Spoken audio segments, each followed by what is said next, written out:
He threw the contract across the desk so hard it knocked her coffee cup to the floor. Eliza Mercer didn't flinch. She watched the papers scatter across the polished hotel kitchen tiles, watched her 5 years of service reduced to a scattered mess at her feet, and she made a decision in that instant that would change everything. "You'll sign that or you'll have nothing," Gerald Whitmore said. His voice was the kind of quiet that men use when they know they hold all the cards. "And if you walk out of here without signing, I'll make sure every establishment from here to Denver knows your name." She was 31 years old. She had nowhere to go.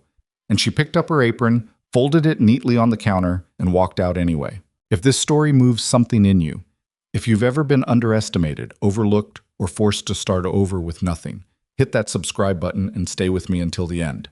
Drop a like, and tell me in the comments what city or country you're watching from. I want to see how far this story travels. Because the woman who walked out of that hotel kitchen with nothing but a worn travel bag and a sourdough starter she'd been tending for 6 years, she was about to walk into the last place anyone expected her to succeed. The stagecoach into Harlan Crossing, Wyoming territory, was 3 hours late and smelled like wet leather and somebody's old boots.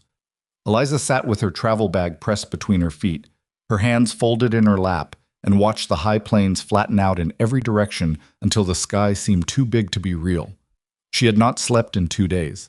She had eaten half a biscuit somewhere outside of Cheyenne. The other passengers, a dry goods merchant and a woman traveling to meet her sister, had given up trying to make conversation with her somewhere around the second hour. She wasn't unfriendly. She was simply somewhere else in her mind, going over the numbers. $42.30. That was what she had left after the train fare from Chicago. Her sourdough starter was wrapped in a damp cloth inside a small tin she'd tucked into the corner of her bag. Everything else she owned was in that bag. It wasn't much. It was enough. She had answered the advertisement 3 weeks ago in a moment that she refused to call desperation, though she knew that was exactly what it was. Wanted, reliable woman, capable of managing a household on a working cattle ranch in Wyoming territory. Correspondence welcomed. Colton Hayes, Hayes Ranch, Harlan Crossing. The notice had been plain and unromantic, which was part of why she'd answered it. She'd had enough of men who decorated their intentions. She'd sent a letter. He'd sent one back. Arrangements had been made. It was practical, she'd told herself on the train. People made practical arrangements every day. What she hadn't told him, what she hadn't put in any letter, was the full story. Just that she had experience managing a large household. Just that she was looking for a permanent situation. She had chosen her words with the same care she used in a kitchen. Nothing wasted, nothing unnecessary. The stagecoach lurched to a stop. "Harlan Crossing," the driver called down. "Everybody out that's getting out." She stepped down into the October air, and it hit her like a wall. Not the cold, though it was cold, the dry cold of high altitude that has no patience with people from the east, but the scale of everything. The mountains sat in the distance like something painted there. The town was small, a main street with a general store, a bank, a saloon she could hear from 40 feet away, and a church that needed painting. A handful of people moved along the wooden sidewalks, and several of them looked at her the moment her feet hit the ground, which told her that a woman arriving alone on the afternoon stage was already considered news. She stood beside her bag and waited. The man who came to collect her was not Colton Hayes. He was a ranch hand named Decker, maybe 22 years old, with a hat that was 2 sizes too big and the nervous energy of someone who'd been given instructions he wasn't sure he could carry out. He looked at her, then at his boots, then at the space somewhere between them. "Ma'am, you the one coming out to the Hayes place?" "I am." He picked up her bag before she could reach for it and said nothing else for a moment.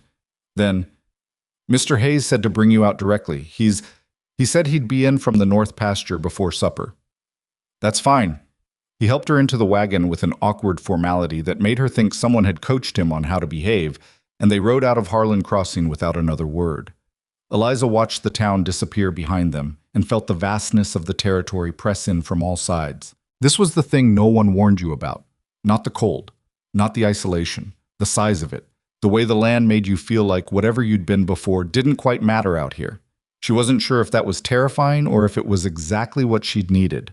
The ranch came into view around a bend in the road, and it was larger than she'd expected. She'd known from the correspondence that Hayes operated one of the biggest outfits in the region, but knowing something and seeing it were different things. The main house sat at the end of a long approach, 2 stories, solid and square, and built to last, with barns and outbuildings spreading out to the east in a way that suggested serious operation. There were horses in a paddock, cattle visible on a far hillside, and ranch hands moving between the structures with the purposeful rhythm of men who worked from before daylight. Decker pulled the wagon around to the front of the house and stopped. "I'll get someone to bring your bag in," he said. "I can manage it." Mr. Hayes said, "Thank you, Decker." She picked up her bag herself and stepped down before he could argue. The front door opened before she reached it. The woman in the doorway was perhaps 60, solid built, with an expression that communicated very clearly that she had seen many things in her life and had formed opinions about most of them. She looked at Eliza the way a person looks at something they're trying to decide whether to trust. "You're the one from Chicago," the woman said. "Eliza Mercer." "Yes." "I'm Martha. I've been cooking for this house for 11 years. She said it without hostility, but also without warmth, just a statement of record. "Mr. Hayes said I was to show you around." "I'd appreciate that." Martha held the door open and stepped back, and Eliza walked into the Hayes ranch house for the first time. It was functional. That was the most honest word for it. Large rooms, solid furniture, everything built for durability rather than comfort. The kitchen was substantial. A good iron stove, a long work table, deep shelves along 2 walls. But the shelves were disorganized in the way that kitchens get when nobody has taken the time to think about systems. Things were stored where they'd been put down rather than where they made sense. Eliza took in all of it in about 4 seconds and said nothing. Martha was watching her. "Something wrong?" the older woman asked. "Not at all." Eliza set her bag down near the table. "It's a good kitchen." Martha's expression didn't change, but something in it shifted slightly.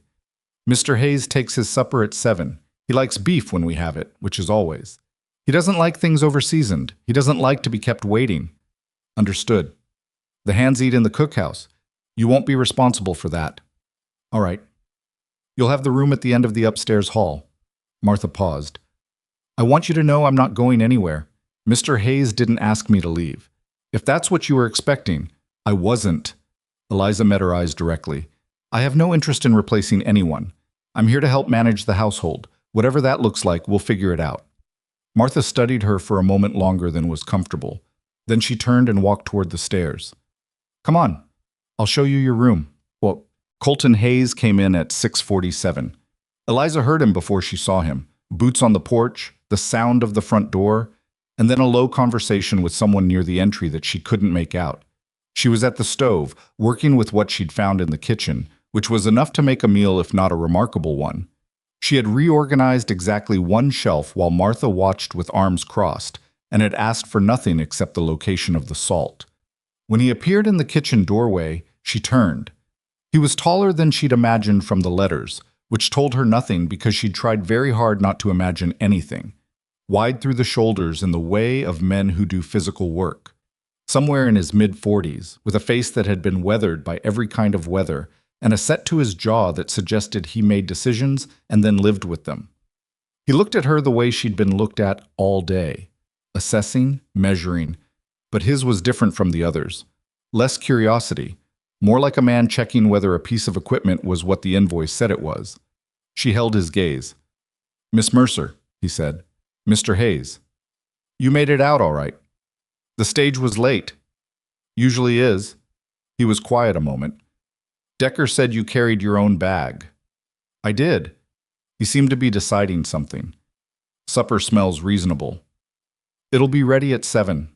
He nodded once and left the kitchen, and Eliza turned back to the stove and let out one slow breath she hadn't quite realized she'd been holding. Reasonable, he'd said. She'd been called worse.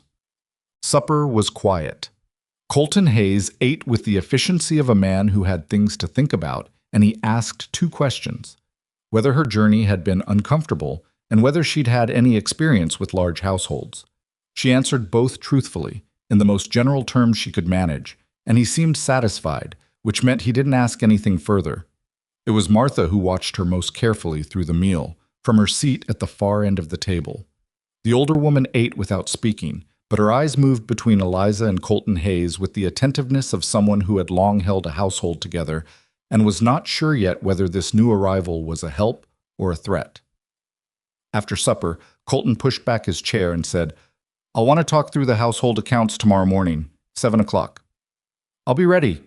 He left the room. Eliza began clearing dishes. Martha appeared beside her and took the stack without a word. They washed up in silence for several minutes, and then Martha said, without looking at her, "You didn't tell him you'd never been on a ranch before." "He didn't ask. He assumed. Most people do." Eliza dried a plate and set it down. "I know kitchens. I know supply management and household organization. I know how to stretch resources and how to feed people well on what's available. Whether the land outside is a ranch or a city block doesn't change most of that." Martha was quiet. "I'm not pretending to know things I don't," Eliza added. "When I don't know something, I'll say so. When I need help, I'll ask." "You won't ask," Martha said flatly. "You're the kind that doesn't ask." Eliza almost smiled. "Then I'll figure it out myself." She did not sleep well that first night. The room was fine, clean, cold, with a quilt that smelled like cedar. She lay in the narrow bed and listened to sounds she didn't know yet. The creak of the house, wind against the windows, something moving in the yard that might have been cattle. In Chicago, the city had its own constant noise that you eventually stopped hearing. Out here, the silence was so complete it had weight. She thought about Gerald Whitmore's face when she'd walked out of his kitchen. The absolute certainty in his expression that she had nowhere to go and no choice but to agree to whatever terms he named. 5 years she'd managed his hotel kitchen. 5 years of 6 in the morning starts and midnight closings. Of training staff who left for better situations while she stayed because leaving felt impossible. And he had wanted her to sign a contract that would have made her essentially his property. Lower wages, longer hours, a clause that prevented her from working for any competitor within 100 miles if she left. She had not told him what she thought of that contract. She had folded her apron and walked out. And now she was lying in a bed in Wyoming territory listening to cattle sounds, because that was the choice she'd made. She pulled the quilt up higher and stared at the ceiling.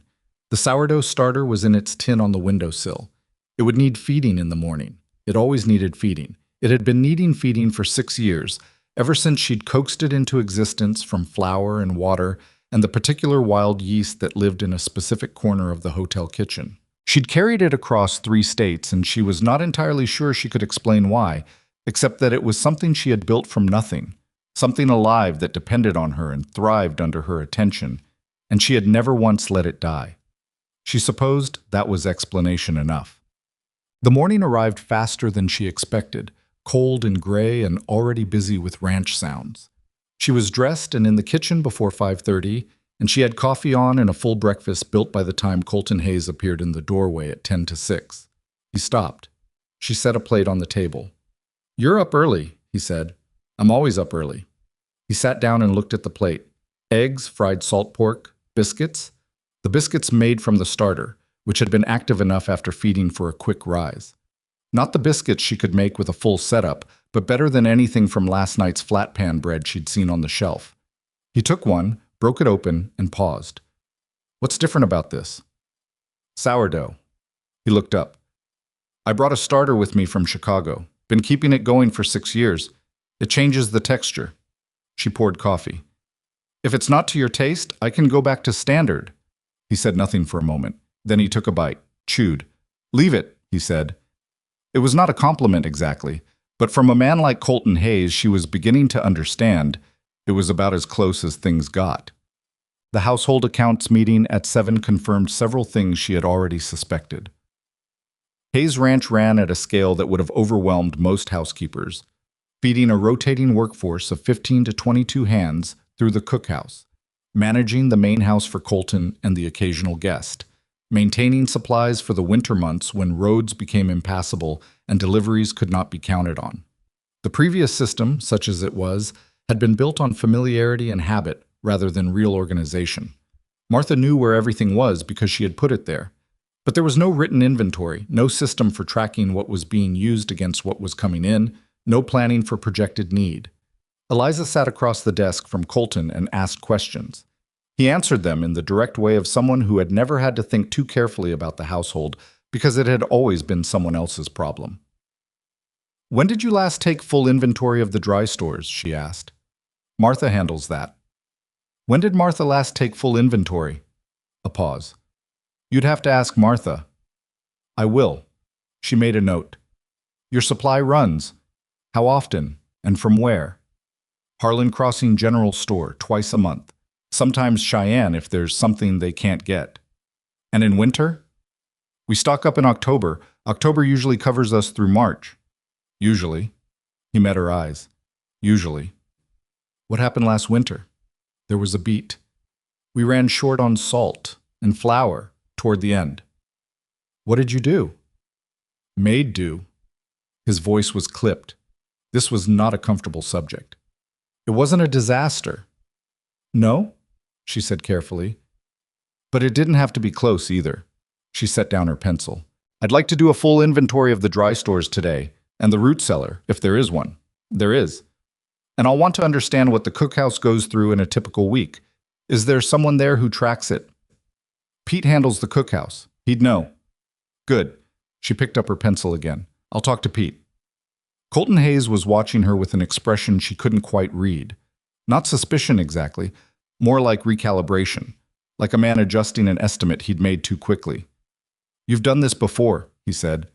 It wasn't quite a question. Something like it. Where? She met his eyes and kept her voice even. A large establishment back east. I managed their provisions and household operations for several years. He nodded slowly. Something in him had shifted. She could feel it, though his face showed very little. All right, Miss Mercer, do the inventory. Talk to Pete. He stood, signaling the meeting was done. I'll want a report by end of week. You'll have it. She stood too, gathered her notes, and walked out of the office with her back straight and her face calm. In the hallway, she let herself breathe. One day in, nothing had broken yet. The inventory took most of the day, and what it revealed was exactly what she had feared and suspected in equal measure. The dry stores were not terrible. Hayes was a wealthy man, and he wasn't foolish enough to run his ranch on a skeleton supply. But they were not organized for the kind of brutal winter that this territory could produce. There were gaps that would become problems. Cornmeal that had been stored too long. A barrel of dried beans with signs of moisture. Salt that had caked from improper sealing. Good supplies mixed in with questionable ones. No separation, no rotation system. The root cellar was better. Potatoes, turnips, some squash. But not enough, she calculated, if a hard winter ran long. Not for the number of people who depended on this ranch. She worked through the afternoon making notes, moving things, assessing. Martha watched from the doorway at intervals, never offering help, never actively obstructing, just watching. At one point, Eliza pulled out a jar that smelled wrong and set it aside without a word. I put that up in August, Martha said from the doorway. Something didn't seal right. It happens. I've been putting food up for 40 years. I know. Eliza set the jar with the discard pile. It still happens. Martha was silent. Then, after a moment, there's another 2 jars of the same batch. Where? Martha came into the cellar and showed her. It was the first thing she'd offered. Eliza made a note of it and said, "Thank you, Martha," and meant it. By the time supper arrived, she had 4 pages of notes and a clearer picture of what she was working with. She also had 2 things she hadn't expected. A grudging half-nod from Pete the cook when she'd gone to the cookhouse, and Martha sitting at the kitchen table that evening voluntarily, watching her work without the crossed arms. Not allies yet. Not even close. But not enemies either. Colton came in at 6:50, which she was learning was his pattern, and stopped again when he reached the kitchen, not because of the food this time, but because she was writing in her notebook at the table instead of standing at the stove in a posture of anxious attendance. She looked up. "Supper's ready. It's keeping warm." "What are you writing?" "Notes from the inventory. I want to get them down while they're fresh." She closed the notebook. "I can do it after, if you'd prefer the table clear." He looked at the notebook, then at her. "After's fine." He sat down. She served supper, and they ate. And somewhere in the middle of it, when the food had settled into a comfortable silence, he said without preamble, "The biscuits this morning. A few of the hands asked about them." She looked up. "Asked what?" "Where they came from." He cut his meat. "I told them Martha made them." She held very still. You should correct that, she said. He looked up. I don't say it for credit, she added. I say it because if someone asks Martha how she made them, she'll have no answer, and that'll be worse for both of us. He considered this. Then something moved in his expression. Not quite a smile, but the place where a smile might eventually live. Fair point, he said. He went back to his meal. Eliza went back to hers. Outside, the October wind had picked up, rattling the windows in their frames, and somewhere in the distance a coyote called out to whatever coyotes called out to. Eliza listened to it and thought, this is manageable. This is something I can work with. She was wrong, of course. Things were about to get considerably harder before they got better. But she didn't know that yet, and so she finished her supper and cleaned up after and went upstairs to feed her starter and write in her notebook by lamplight until her eyes were too tired to stay open. The wind kept blowing all night. In the morning, she was up before it stopped. The report she handed Colton Hayes on Friday morning was 4 pages, handwritten, organized by category. He read it standing at his desk while she waited. She didn't sit. She'd learned already that he was the kind of man who worked through things on his feet, and sitting while he stood felt like the wrong signal to send. He turned the 2nd page, then the 3rd. His expression didn't change much, but his jaw tightened somewhere around the middle of page 2, which she took to mean he was reading the part about the bean barrel and the improperly sealed salt. You found all this in one afternoon, he said. It wasn't quite an accusation. I had good light and nothing else to do. He set the pages down and looked at her. The salt situation. That's from last year. I told them to fix the storage after we ran short. The order was given. It wasn't followed through. She kept her voice level. It happens. Not on my ranch. It happened on your ranch. She let that sit for exactly 1 beat. The question is what we do about it now, before November. He picked up the report again and read the final page, which was her proposed correction plan. A prioritized list of what needed to be purchased, what needed to be discarded, what needed to be reorganized, and a rough cost estimate for the additional stores she was recommending. She'd been conservative with the numbers. She'd also included 2 alternatives, one cheaper and one more comprehensive, with notes on the risk trade-offs of each. When he finished, he set it down a 2nd time and was quiet for a moment. You priced all this out from memory? He asked. You don't know the local suppliers. I used what Martha told me about the general store pricing and applied standard estimations for bulk purchase. The numbers will be off somewhat, but the order of magnitude is right. He looked at the page, then at her. Where did you learn to do this? The question was direct, and she had expected it would come eventually. She had her answer ready. Not a lie, not the full truth, the careful middle ground she'd been maintaining since she arrived. I managed a large household operation back east. Supply management was part of the work.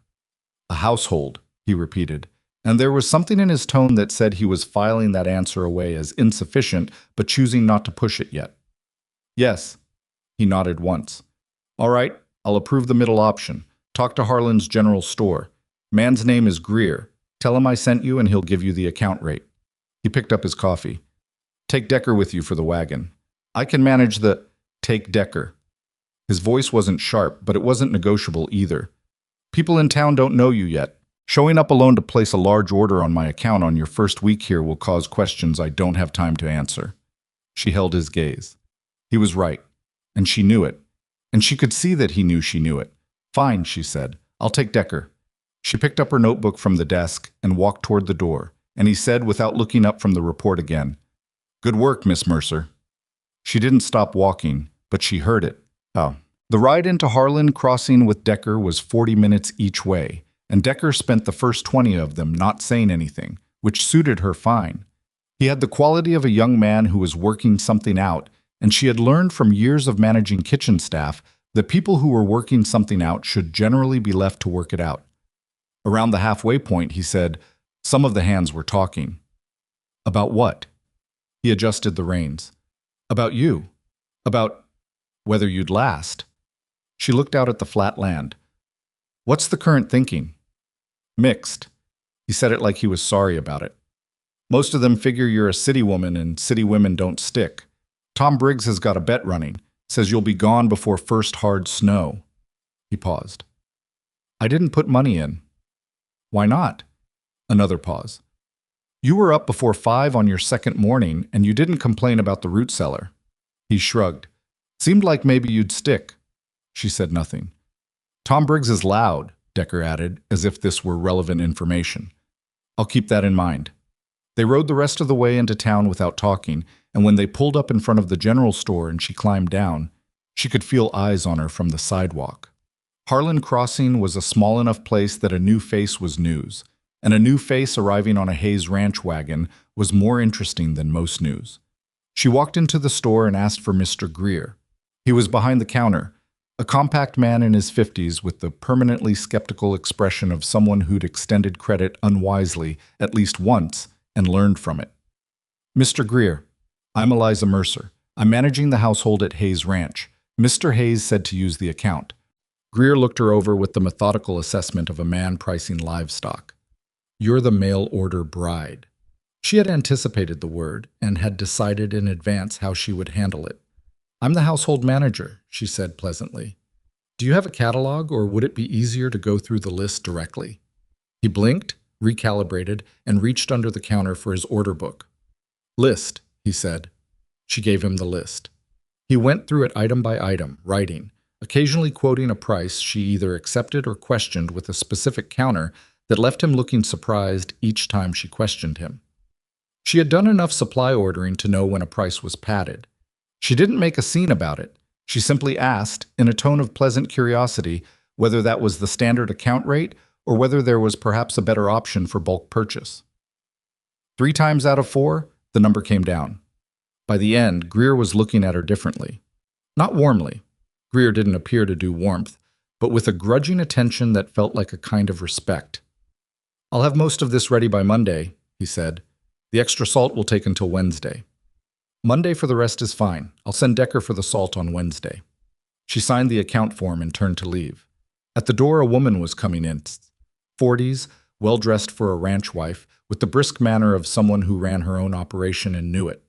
She stopped when she saw Eliza, and her eyes went through the same assessment as Greer's, though faster and more thorough. "You must be the Hayes woman," she said. "Eliza Mercer." "Ruth Calloway. My husband runs the Calloway spread north of you." She said it with the particular pride of someone whose husband's operation was doing well. "We heard Colton had finally taken on a bride." "Household manager," Eliza said, for the second time that morning. Ruth Calloway smiled in the way that meant she found the distinction charming, but not persuasive. "Of course. Well, how are you finding it? The territory must be quite a change from wherever you've come from." "Chicago." The smile crystallized slightly. "Chicago. Well." A pause full of things she didn't say. "You'll find ranch life quite different. It takes a particular kind of woman." "I expect it does," Eliza said. "We have a ladies' gathering next Thursday at the Morrison place. You'd be welcome to come if you're still settling in." The hesitation before still settling in was brief but precise, an embedded hedge, an implied probability that she wouldn't last long enough for a Thursday to matter. "I'll see what the week brings," Eliza said. "Thank you for the invitation, Mrs. Calloway." She walked out into the October air and climbed back up onto the wagon before Decker had finished tying down the first load. He looked at her. "You meet Mrs. Calloway?" "I did." She's the one who organizes most of the social—" "I know what she is." Eliza settled her skirt and picked up her notebook. "Let's get the first load on and go. I want to start reorganizing the cellar before dark." The reorganization of the dry stores and root cellar took 3 days. Martha watched the first day from the doorway, arms crossed. The second day she came in and moved 2 things without being asked, just picked them up and put them where they belonged, which was different from where Eliza had put them, and which turned out to be better. Eliza didn't say anything about it. She simply adjusted her system around Martha's correction and kept working. On the 3rd day, Martha brought coffee down to the cellar in the middle of the afternoon and set a cup beside Eliza without a word. Eliza said, "Thank you." Martha said, "The potatoes should be checked weekly. They turn fast once one goes." "I'll put it in the rotation." Martha stayed a little while, not helping exactly, but present. When she left, she didn't cross her arms on the way out. It was not a friendship. It was not even an alliance. But it was something, and Eliza understood that something was how everything started. The trouble from the ranch hands came on a Thursday. She'd been at Hayes Ranch 11 days. She had the stores reorganized, the inventory documented, a weekly check rotation established with Martha, and a clearer picture of what the household needed to function through winter. Things were working, not smoothly. Nothing worked smoothly on a working cattle ranch, but in the productive, imperfect way of a system that was at least pointed in the right direction. Then she went to check on the cookhouse supplies, as she'd started doing every Thursday morning, and found that Pete was short on flour by a significant amount that didn't match what should have been used. She asked Pete about it. Pete was a large, good-natured man who'd been cooking for ranch hands his whole working life, and who had exactly zero interest in explaining himself to a woman who'd been on the property less than 2 weeks. He didn't say that directly. He said, "Must have miscounted." "Would you like help recounting?" "No, ma'am." "The supply run was Monday. We should have 40 pounds still on the shelf." "Well, we don't." She looked at the shelf. She looked at the bread he'd made that morning. Flat, stiff, the kind of bread you made when you were cutting flour with something else, or just using less of it. She looked at the barrel, which she now walked over to and opened without asking permission, and she could see immediately that it was lighter than it should be. Pete watched her. His expression was not hostile exactly, but it had the particular flatness of a man who was daring her to push. She did not take the dare, not the direct one. She said, "I'll note it in the inventory as used, but I'd like to understand the weekly usage pattern better, so if you have time this afternoon to walk me through what a typical week looks like in terms of consumption, that would help me plan the next order more accurately." Pete blinked. That was not what he'd expected. "Sure," he said after a moment. "Good, I'll come back after noon." She walked out and she didn't look back. What she didn't know yet, what she found out later from Decker, who had a guilty conscience and a tendency to talk when things bothered him, was that 2 of the hands had taken a portion of the flour on a bet. Not a large amount, just enough to prove to each other that the new woman didn't actually know what she was tracking, that her inventory was just city woman paperwork that wouldn't survive contact with a real working operation. She had caught the discrepancy in 4 days. Decker told her this on a Friday evening while she was carrying firewood to the porch. He told it with the apologetic air of a confession and the clear expectation that she was going to march inside and tell Colton Hayes and there would be dismissals. She stacked the firewood and said, "Who had the bet?" He told her. She was quiet for a moment. "How much did they take?" "Maybe 10 pounds. They put it back, mostly, after they figured you'd noticed." She picked up the last log. "Did they put all of it back?" I think so." "Then it's handled." Decker stared at her. "You're not going to—" "What would happen if I told Mr. Hayes?" He thought about it. "Briggs'd probably get let go. Maybe Calvert, too." "And what would every other hand on this property conclude from that?" He thought about this longer. "That you got them fired, which means every man here would spend the rest of the winter deciding whether I was a problem to be managed or an enemy to be worked against." She held his gaze. "I'm neither, and I'd like them to figure that out themselves." Decker was quiet for a long moment. Then he said, "You're different from what I figured." "What did you figure?" "City woman, soft, wouldn't last." "What do you figure now?" He looked at the stack of firewood she'd just carried herself, then at her. "I think Tom Briggs is going to lose that bet." She went inside. What no one had told her, what nobody apparently thought to mention, was that Harlan Crossing had a complicated relationship with Hayes Ranch that went well beyond the purely commercial. Colton Hayes was wealthy in the particular way of frontier wealth, which meant that his success was both admired and resented in equal measure by people who were doing fine themselves, but not quite as fine as he was. The ranch was the biggest operation in the county. That made it a kind of institution, something people measured themselves against. And it meant that anything that happened at Hayes Ranch was considered the territory's business, whether Hayes invited that opinion or not. This became clear to Eliza on the second Thursday of her residence, when Ruth Calloway's ladies' gathering arrived and she decided, after all, to attend. She went because not going would be more conspicuous than going, and because she had learned in 5 years of hotel management that the best way to neutralize a room full of people who'd already formed opinions of you was to walk into it calmly and let them discover that their opinions were incomplete. The Morrison house was the largest in the ranching community outside of Hayes Ranch itself. and Ruth Calloway had organized the gathering with the brisk efficiency of a woman who had been running social events since before some of the attendees were born. There were 8 women total, all of them ranch wives, all of them watching when Eliza arrived. She accepted a cup of tea and sat down. The conversation was polite for perhaps 15 minutes. Then Dorothy Briggs, Tom Briggs's wife, though Eliza hadn't connected that yet, said, with the particular sweetness of a woman who sharpens her knives before company comes, "It must be such an adjustment, a city woman managing a working ranch. Do you find the isolation difficult?" "Not especially," Eliza said. "We had a girl from St. Louis once, hired girl, for the Calloway place. She lasted 3 weeks." Dorothy smiled. "The quiet gets to some people." "The quiet is one of the better parts," Eliza said. Ruth Calloway was watching from across the room with the expression of a woman who was deciding something. "How are you finding the kitchen?" she asked, and her tone was genuine enough that Eliza adjusted her read on her. "It's a good kitchen," Eliza said.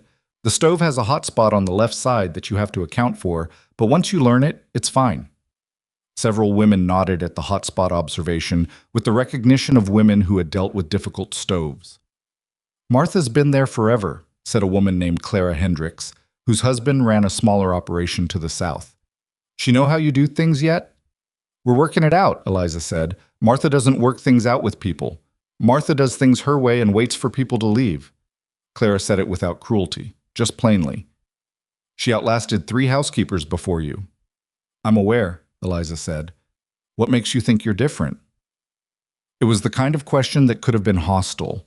Clara didn't seem hostile. She seemed genuinely curious, in the blunt way of a woman who'd spent too much time alone on a ranch to bother with pretense. Eliza considered her answer. "I'm not trying to replace her," she said finally. "Martha knows things about that kitchen and that house that I'd be foolish to ignore. I'm not trying to win. I'm trying to make the place work better." Clara looked at her for a moment. Then she said, which in context seemed like a favorable verdict. Dorothy Briggs had not given up. "Colton Hayes is a complicated man," she offered, to the table generally.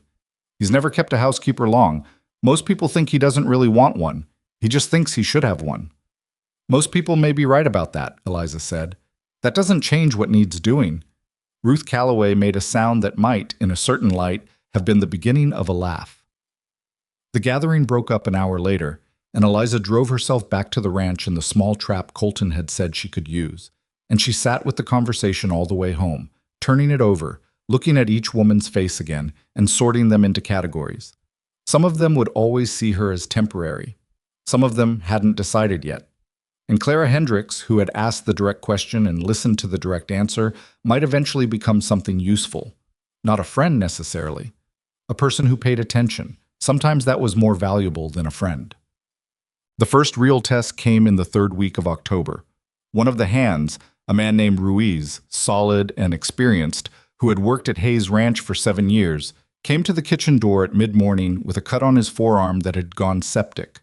Not badly, not life-threateningly, but enough that it was red and hot and needed attention. It wasn't going to get from Ruiz himself, who had wrapped it in a dirty rag and worked for 2 days on the theory that if he ignored it long enough, it would resolve. He came to the kitchen door because Martha wasn't there. She'd gone to the root cellar. And he didn't want to bother Mr. Hayes for something he was embarrassed about. Eliza looked at the arm and said, "Sit down." "Ma'am, I just need—" "Sit down, Mr. Ruiz." He sat. She had a clean cloth and the spirits that she'd located in the first week during her inventory, there for medicinal use, which in a working ranch operation meant they were necessary rather than extravagant. She cleaned the wound properly, which required Ruiz to grip the edge of the table and breathe through his nose, and she bound it with a clean strip of linen from the household rag supply, and she told him to keep it dry for 2 days and come back if it got worse. He stood up and looked at the bandage and then at her. "Thank you, ma'am. Next time don't let it go 2 days." "Yes, ma'am." He turned to leave. "Mr. Ruiz." He turned back. "The rag you had on it, where did it come from?" He looked uncomfortable. "The barn." "Don't do that again." He nodded and left. She washed her hands and went back to what she'd been doing. She didn't think about it much. She'd cleaned wounds before, in a hotel kitchen where accidents happened regularly and the nearest doctor was sometimes unavailable. It was practical, nothing more. But Ruiz told Decker, and Decker told a couple of the others. And by supper time she was aware, from the way two of the hands acknowledged her when she crossed the yard, that something had shifted. Not dramatically, just 1 or 2 degrees. The almost imperceptible difference between men who are ignoring you because they've decided you don't count, and men who are ignoring you because they're not sure yet. It wasn't much. It was something. Tom Briggs made his opinion known on the last Friday of October. He was a broad, self-certain man of 50 who had worked cattle his whole life and had the permanent posture of someone who expected to be heard when he spoke. He'd been at Hayes Ranch 4 years, which in his own accounting made him an authority on how things worked. He was not cruel, exactly. He was the kind of man who genuinely believed that his opinions were facts and who had been around long enough that nobody had consistently challenged him on the distinction. He came to the kitchen door, not inside, just to the door, while Eliza was working on the afternoon meal prep. He knocked once and said, without greeting, "Mr. Hayes says you're changing the supply order." She turned around. "The standing supply order, yes. I adjusted several quantities based on the inventory." "The flour order." "I increased it." "By 20 pounds." "By 25. She turned back to the stove. "The cookhouse was going short." "The cookhouse was fine. The cookhouse was making flatbread in week 2 because Pete was cutting the flour. That's not fine, Mr. Briggs. That's short." A pause. "Pete's been running that cookhouse since before you got here." "I know." She moved a pot. "He'll be running it better now." "You think you know how a working cattle ranch operates?" His voice had taken on the particular edge of a man who feels his expertise threatened. "You've been here 3 weeks." She turned and faced him. She kept her voice level and her face open. "I think I know what 45 pounds of flour looks like against a consumption record, and I know when the numbers don't match. That's not about ranching. That's about counting." She paused. "Is there something specific you'd like to talk about, or is this a general objection?" He looked at her for a long moment. "Just so you know," he said finally, "Mr. Hayes doesn't like change for the sake of change." "Neither do I," she said. "Good afternoon, Mr. Briggs." He left. Martha appeared in the doorway from the hall, having clearly heard some portion of that exchange. Eliza went back to her prep work. "You can say it," she said, without turning around. "Say what?" "Whatever it is you're thinking." A pause. "Tom Briggs has been trying to run off housekeepers since the 3rd one." Eliza glanced back. "Why?" Martha was quiet for a moment. "He thinks a ranch runs better without women complicated things." She said it the way she said most things, flatly, without apparent judgment. "He told the last one that she'd never survive a real winter. She left in November." "What did she do wrong?" "Nothing. She was just afraid of him." Eliza turned back to the stove. "I'm not afraid of him." "I know," Martha said. And then, for the first time with a small and somewhat rusty quality that suggested it hadn't been used much recently, Martha almost smiled. Colton Hayes noticed the changes in the rhythm of his house, the way a man notices when an unfamiliar ache stops hurting. Not all at once. In pieces. The meals were better. Not dramatically, not in a way he could point to and name, but they were consistently better. More flavor, better texture, portions that somehow felt more satisfying without being larger. The kitchen ran with less noise and more efficiency than he'd heard from it in years. The household accounts, which he'd reviewed at the end of October, showed a slight increase in supply costs balanced against a detailed projection of winter savings that Martha had never thought to provide. He read the projection twice. Then he walked to the kitchen door and said, "Where did you learn to model out a winter supply cost?" Eliza was kneading bread. She didn't stop. "Somewhere you pick it up when you're responsible for keeping people fed through a supply shortage." "You've dealt with supply shortages." "Yes." "At this household you managed back east." She looked up. There it was. The question again, arriving more pointed than the last time. "Yes," she said. He was quiet. She went back to the bread. "Miss Mercer." She looked up again. He was leaning against the doorframe in the way he did when he was thinking about something he hadn't decided yet. "I'm not prying. I don't care about your history as long as you do the work." A pause. "But I pay attention to my operation. And you don't manage supplies and staffing the way a household manager does. You manage them the way someone who's run an institution does." She held his gaze. I managed a hotel kitchen, she said, for 5 years. Provisions, staffing, supplier relationships, all of it. A beat. I left the position. Why? She met his eyes and said the simplest true thing. It was time to leave. He looked at her for a moment that was long enough to be uncomfortable and short enough to be respectful. Then he nodded. All right. He walked away from the doorframe. She went back to the bread. Her hands were steady. She wasn't sure how exactly, but they were. November came in cold and early, the way Wyoming Novembers did when they wanted to make a point. The first real snow arrived on the 4th day of the month. Not a heavy snow, just a few inches, but enough to change the quality of the morning light and to make the ranch feel smaller and more enclosed. The mountains disappeared behind cloud cover, and the world contracted to the distance you could walk in the available daylight. Eliza stood in the early morning after that first snow and looked out at the white-covered yard and the dark shapes of the barn and outbuildings and the thin smoke already rising from the cookhouse where Pete started his day before anyone else. The cold was real and specific in a way that Chicago winters weren't, drier, sharper, without the damp weight of the lakefront.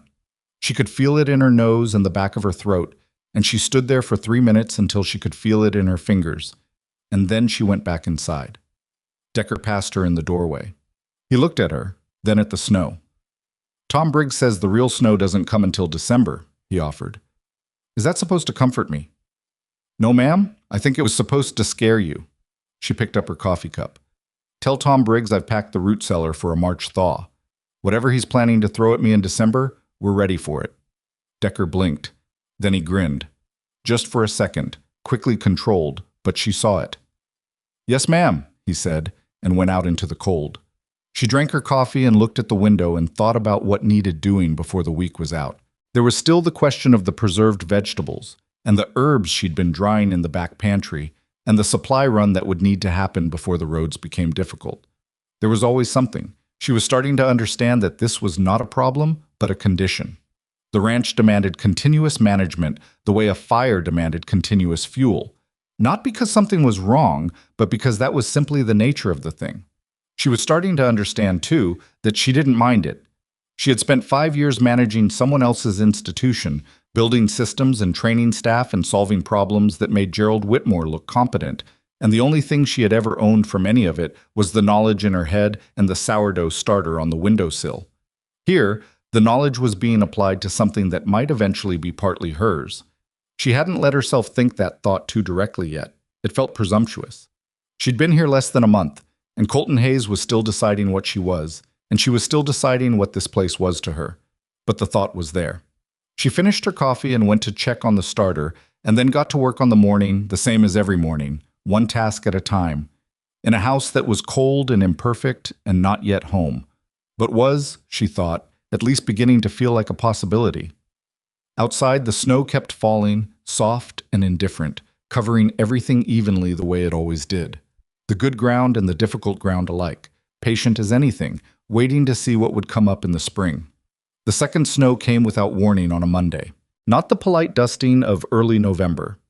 This was the real thing, the kind of snow that arrived overnight like it had something to prove, and by the time Eliza pulled on her coat and stepped onto the porch at 5:15 in the morning, the yard had disappeared under 14 inches, and it was still coming down with the calm, relentless patience of weather that doesn't negotiate. She stood there for a moment, then she went back inside and started on the biscuits, because the cold didn't change the fact that 20-some people needed feeding before daylight, and standing on the porch worrying about the snow was not a task she'd put on the rotation. Colton came in at 6 with snow on his shoulders and the particular look of a man who'd already been out assessing damage. Road to town is impassable, he said, without greeting. Creek's frozen at the north crossing. I've got Ruiz and 3 others moving the cattle off the lower pasture before they get stuck. How long do you think the road stays closed? 3 days? Maybe 5? He poured his own coffee for once, which told her something about where his attention was. We'll lose some calves if this keeps up. The ground was soft before. Early freeze means unstable footing. What do you need from the house? He looked at her like the question surprised him, which meant nobody had asked him that before in this kind of situation. Extra hands could use hot food at midday. Cookhouse is too far from the lower pasture. I'll put something together that travels. What time? 11, maybe 11:30. It'll be ready at 11. He left without finishing his coffee, and she turned back to the stove with the particular focused calm she'd learned to put on like a garment when things went sideways. She'd worn it in the hotel kitchen during a boiler failure on Christmas Eve. She'd worn it the week 3 cooks quit simultaneously, and she'd run the entire kitchen on 2 people and managed. She put it on now and started calculating. What she had, what would hold heat in a cast iron pot strapped to a horse, what would stay edible after a cold ride across a field. At 11:10, Decker rode out with 2 covered pots and a cloth-wrapped stack of biscuits and strict instructions about the lids. He came back at 2 with empty pots and an expression she couldn't quite read. "Well?" she said. He set the pots down on the table. "Briggs said it wasn't half bad." She turned back to the stove. "High praise." "For Briggs, that's about as high as it gets." He hesitated. "He also said the beans were oversalted." "The beans weren't oversalted." "No, ma'am." A small pause. "I think he just needed to say something." She didn't respond to that, but she filed it away. Tom Briggs was a man who needed to be managing some portion of every situation, even situations that had nothing to do with him. It was a specific kind of personality. She'd managed several of them in the hotel kitchen, and the way you handled it was the same every time. You didn't argue the salt, and you didn't give ground on anything that actually mattered. By the 4th day of the freeze, the scale of the problem was becoming clear. It wasn't just Hayes Ranch struggling with the cold. Word came through, pieced together from a ranch hand who'd managed to get through on horseback from the Callaway spread to the north. The Morrison operation had already burned through half its winter corn supply, trying to keep the cattle herd from scattering in the cold. And the Hendricks place to the south had a broken pump and no way to repair it until the road opened and parts could be ordered from town. Eliza heard this at supper when Colton relayed it to the table without particular emotion, in the way he delivered most information, plainly, as a matter of fact, without dramatizing it. She said, "How much of our corn supply have we used?" He looked at her. "Check with Pete." "I'm asking you." A beat. "Less than the Morrisons. You adjusted the distribution schedule in October." She had. She'd noticed during the inventory that the cookhouse was using grain at a rate that made no sense for November and had revised the weekly allocation to match projected consumption rather than habit. Pete had objected mildly, and she'd held the line mildly, and the matter had been dropped. "The Hendricks pump," she said. "Is it the mechanism or the pipe?" Colton looked at her. "I don't know." "Can your man who brought the news get back to them?" "Probably." "There's a repair kit in the north barn for the secondary pump. I inventoried it in October. Most of what a field pump repair needs is the same."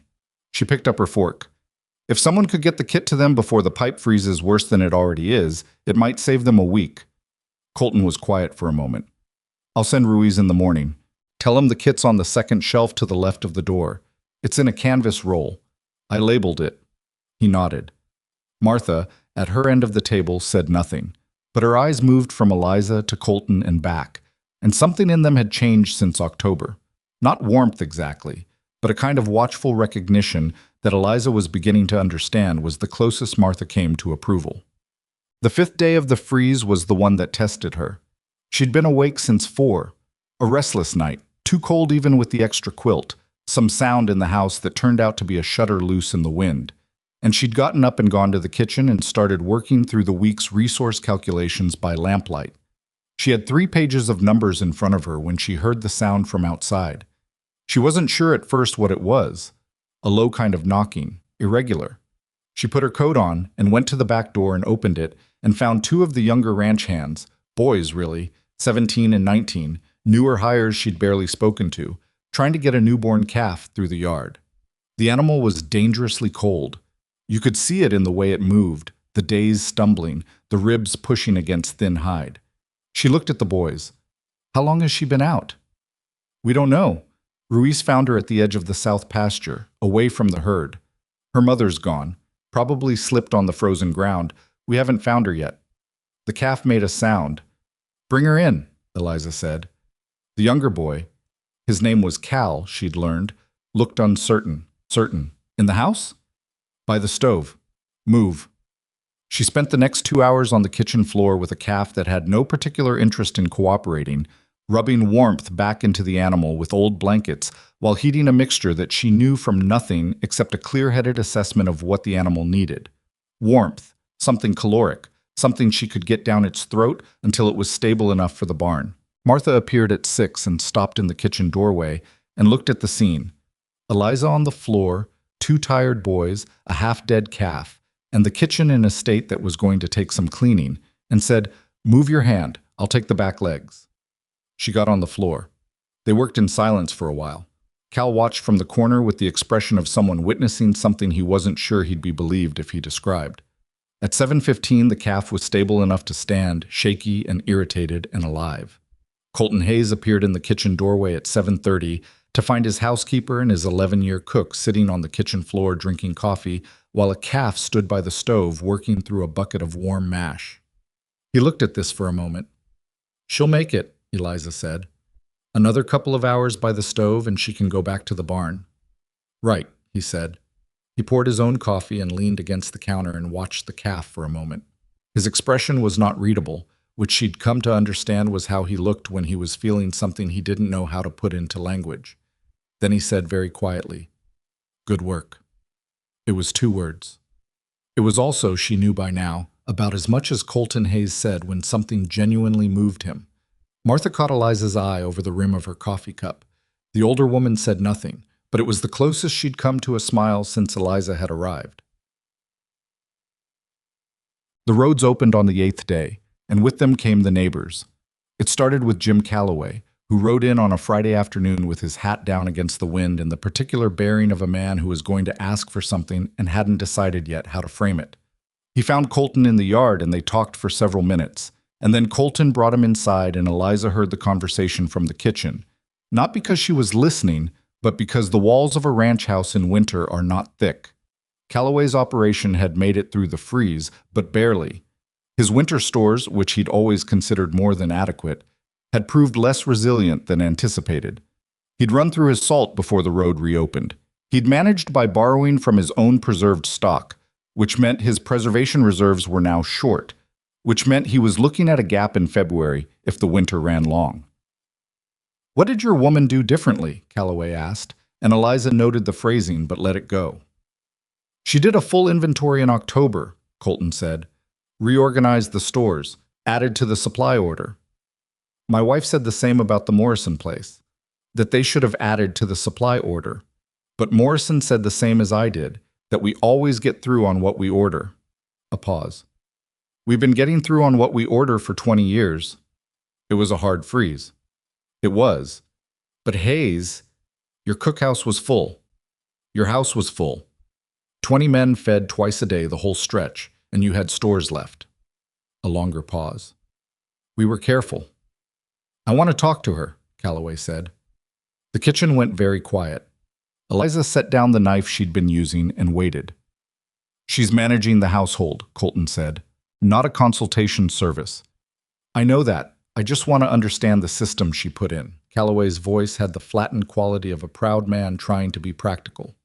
"If the winter runs through March the way it might, I need to know if there's something I'm missing." Another pause. Longer. "I'll ask her," Colton said. He appeared in the kitchen doorway. She was already turned to face him.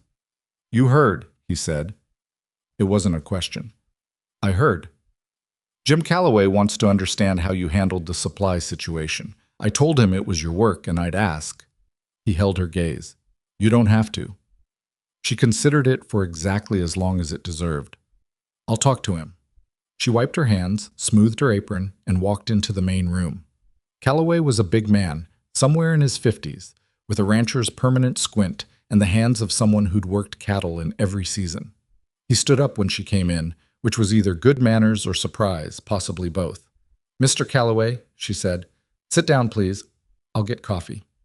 The conversation with Jim Calloway lasted over an hour. She had not planned for it to go that long, but the man asked good questions. Specific, practical questions about quantities and timing and the logic behind the allocation adjustments.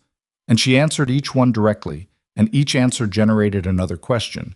And somewhere in the middle of it, she realized she had her notebook out and was sketching a projected supply model for his operation based on the numbers he was giving her for his herd size and workforce. Colton sat in the corner and said almost nothing. When Calloway finally stood to leave, he held his hat in both hands and looked at the notebook pages she'd filled. "Can I take these?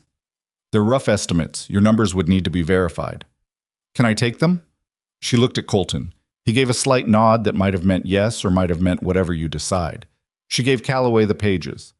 He looked at them for a moment. Then he looked at her. "My wife tried to tell me in October that our salt supply was too low," he said. "I told her it was the same as always, and always had been enough." She said nothing. "I'll be adjusting my standing order with Greer," he said, "before February." "That would be wise," she said. He put his hat on and left. The house was quiet for a moment. Then Colton said from his corner, "You didn't mention that it was what you told me in October." "Why would I mention that?" "Most people would." She picked up the coffee cups. "Most people need credit to feel like the work was worth doing." She carried the cups toward the kitchen. "I just need the work to get done." She heard him shift in his chair. She didn't look back. Ruth Calloway arrived 3 days later. She came with Clara Hendricks, who had sent a note of thanks through Ruiz about the pump repair kit that had saved them a week of frozen pipes.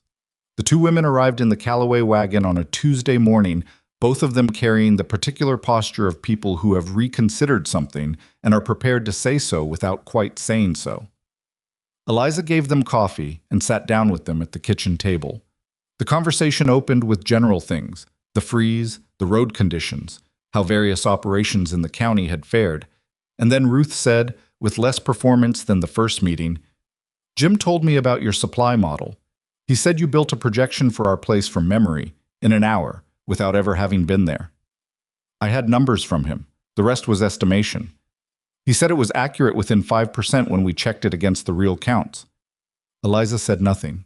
Clara Hendricks said, "Where did you learn to do that?" There it was again. The question everyone eventually arrived at, from different angles. She had her general answer: large household, back east, supply management, and it had been sufficient for most purposes. But these two women were not asking out of social curiosity. They were asking because they ran their own operations, because they'd watched their households strain against the winter, and because they were practical enough to want to understand a system that had demonstrably worked when theirs had not. She said, "I managed a hotel kitchen for several years, provisioning for 120 guests and 30 staff, year-round, with seasonal variations and intermittent supply disruptions." She paused.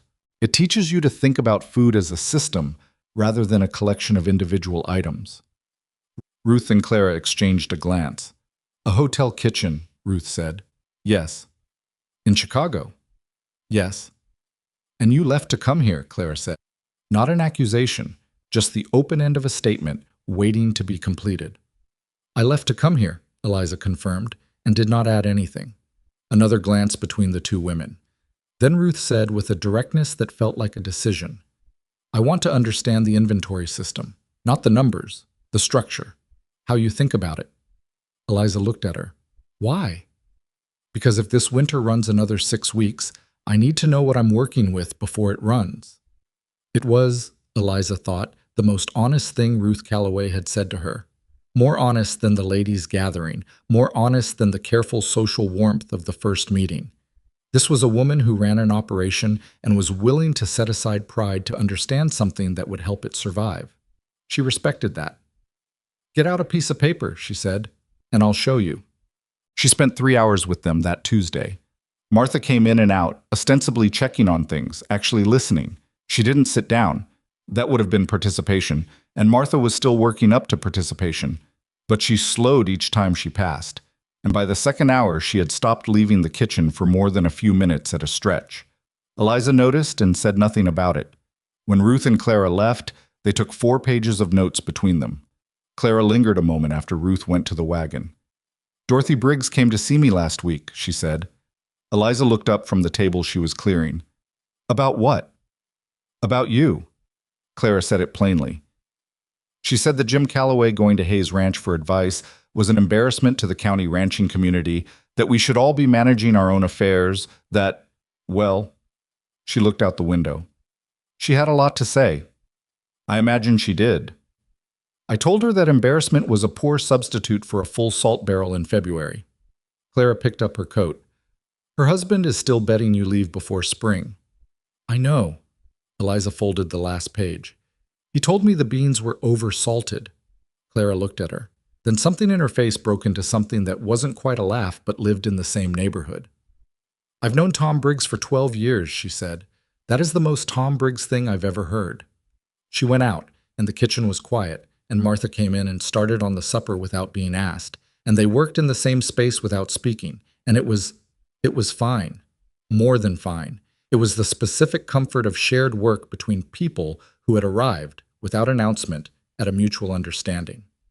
The second hard blow of the winter arrived in the third week of November, and it did not announce itself politely either. The temperature dropped 15 degrees overnight on a Wednesday and didn't come back up. The north wind came with it, the kind of wind that found every gap in every building and reminded you that the walls were only wood after all. 2 ranch hands came down sick simultaneously. Not seriously, just the grinding winter sickness that came from too much cold and too little sleep. And Colton moved one of them into the house rather than leave him in the bunkhouse, where the cold was harder to manage. Eliza put the man, his name was Foster, he was 38, and he was deeply unhappy about being moved into the house, in the spare room, and brought him soup and told him to stay in bed with a flatness that brooked no argument, and he stayed in bed. Colton watched her handle this with the expression he'd been wearing more frequently, that recalibrating look, the one that came when something happened that didn't fit his original estimate. You don't have to nurse him, he said. He needs soup and rest and someone checking on him twice a day. That's not nursing. That's basic management. He's a ranch hand. He'd rather be in the bunkhouse. He'd rather be healthy. He can be in the bunkhouse when he's healthy. Colton opened his mouth to say something else, and then apparently thought better of it and went back to work.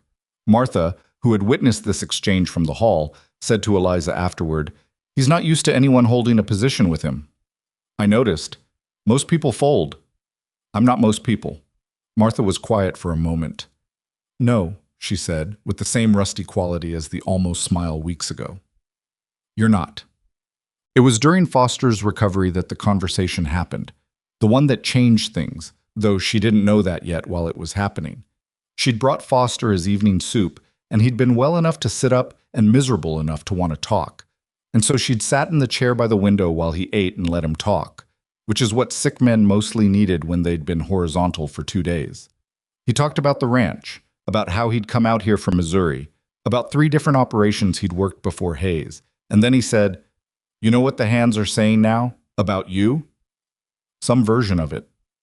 They're saying Briggs is going to lose his bet. Foster ate his soup. Ruiz told me you kept that calf alive on the kitchen floor.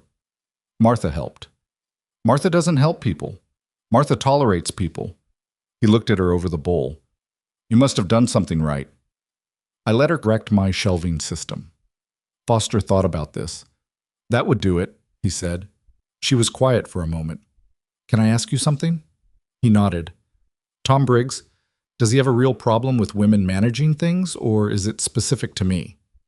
Foster considered his answer. Specific isn't the right word. Tom's just, he grew up in a certain time where certain things were certain. Women managed the inside, men managed the outside, and the line was clear. He ate. But what he's really about, if you want to understand Tom, is that he manages things by knowing more than everyone else. That's his value on an operation. He knows cattle, he knows weather, he knows land. And you came in here and inside of 3 weeks you knew things he didn't. She sat with that. He's not a bad man, Foster added, apparently feeling the need to be fair. He doesn't know how to not be the expert. Nobody does, she said, when they've built their whole position on it. Foster looked at her. You sound like you know that from somewhere specific. She stood up and took his bowl. Get some rest. He lay back down. You're going to be just fine out here, Miss Mercer, he said to the ceiling. She went out and closed the door and stood in the hallway for a moment with the empty bowl in her hands, looking at nothing in particular. Just fine was not what she'd come here for. She hadn't come here to be tolerated or to survive the winter or to earn the grudging respect of people who'd expected her to fail. She didn't know exactly what she'd come here for. The honest answer was that she'd run from something rather than toward something, and the destination had been the first place that looked like it might hold. But she was beginning to think that this place might hold longer than she'd let herself believe. The week before December, something happened that she had not anticipated. She was in the kitchen at midday. Colton was out. Martha was resting. The house was quiet in the particular way it got during the working hours of a cold day, when she heard the sound of a wagon on the approach. She looked out the window and recognized the Morrison rig. Howard Morrison was one of the wealthiest ranchers in the county, after Hayes himself. A large man with a large opinion of his own competence. The kind of man who'd been successful enough for long enough that he'd stopped questioning the methods that had made him successful. She'd heard his name several times since the freeze. He'd been the one who burned through his winter corn supply in the first week. He'd been resistant, apparently, to any suggestion that the freeze had revealed a gap in his management. She'd heard this from Clara, who had heard it from Ruth, who had heard it from her husband, who had discussed it with Morrison directly. He didn't come to the house. He stood in the yard and waited. She went out. "Mr. Morrison," she said. The cold hit her the moment she left the door. She hadn't taken her coat, which was a small error of judgment that she didn't let show. He looked at her the way men looked at her when they hadn't wanted to come and had come anyway. "Miss Mercer." He held his hat. "I heard you helped Jim Calloway work out his supply situation. I shared some notes, and the Hendricks pump repair. I found a kit in the barn and sent it over." He was quiet. The wind moved between them with complete indifference to the conversation. "I've been running my operation for 22 years, he said. "I know. I've made it through every winter this county has put out. I know that too." He looked at her. He was working himself up to something, and she could see the gears of it. This was a man who hadn't asked for help from anyone in a long time and was finding the asking almost physically painful. "I burned through half my corn reserve in the first week of the freeze," he said finally, "because the cattle needed it, because the pasture footing was unstable and they were burning extra to stay warm, and I'd calculated the winter reserve on a normal cold year, not a hard one. I've got enough to get through January. February is... it depends." She said, "What does your salt supply look like?" He blinked. "My salt? How much salt? Where it's stored? Whether the storage is sealed properly?" He didn't know. She could see it in his face. He knew the cattle numbers down to a single animal. He knew the acreage of every pasture. He didn't know how much salt was in his household stores because that was household management, and he'd considered that someone else's problem. "I'll need to send someone to look," he said. "That would be a good first step," she said. He put his hat back on. "I don't like asking for help," he said. "I know," she said. "Most people who are good at things don't. It feels like admitting the thing wasn't working." He looked at her sharply. "It was working." "It was working well enough," she said, with no edge in her voice.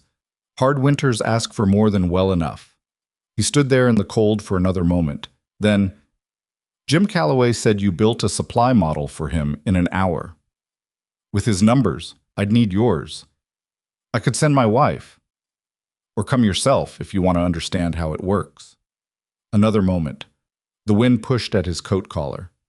"I'll send my wife Thursday," he said. "I'll have coffee ready," she said. He climbed back on his wagon and turned it around and went back down the approach. And she stood in the yard watching him go, the cold now properly in her bones, and she thought, 2 months ago he wouldn't have come at all. She went back inside and put more wood on the kitchen stove and picked up her notebook and started making a fresh page for the Morrison operation, leaving space for the numbers that would come Thursday. She was still writing when she heard Colton come in through the front. He walked past the kitchen, then backed up and looked in. "Was that Morrison's rig?" "Yes." "What did he want?" She looked up. "Thursday, his wife is coming with their supply counts. I'll build them a projection like I did for the Callaways." Colton was quiet for a beat that stretched longer than usual. Something moved in his face. Not the calibrating look, something different. Something that took her a moment to identify, because she hadn't seen it from him before. It was something close to pride. "All right," he said. His voice was even.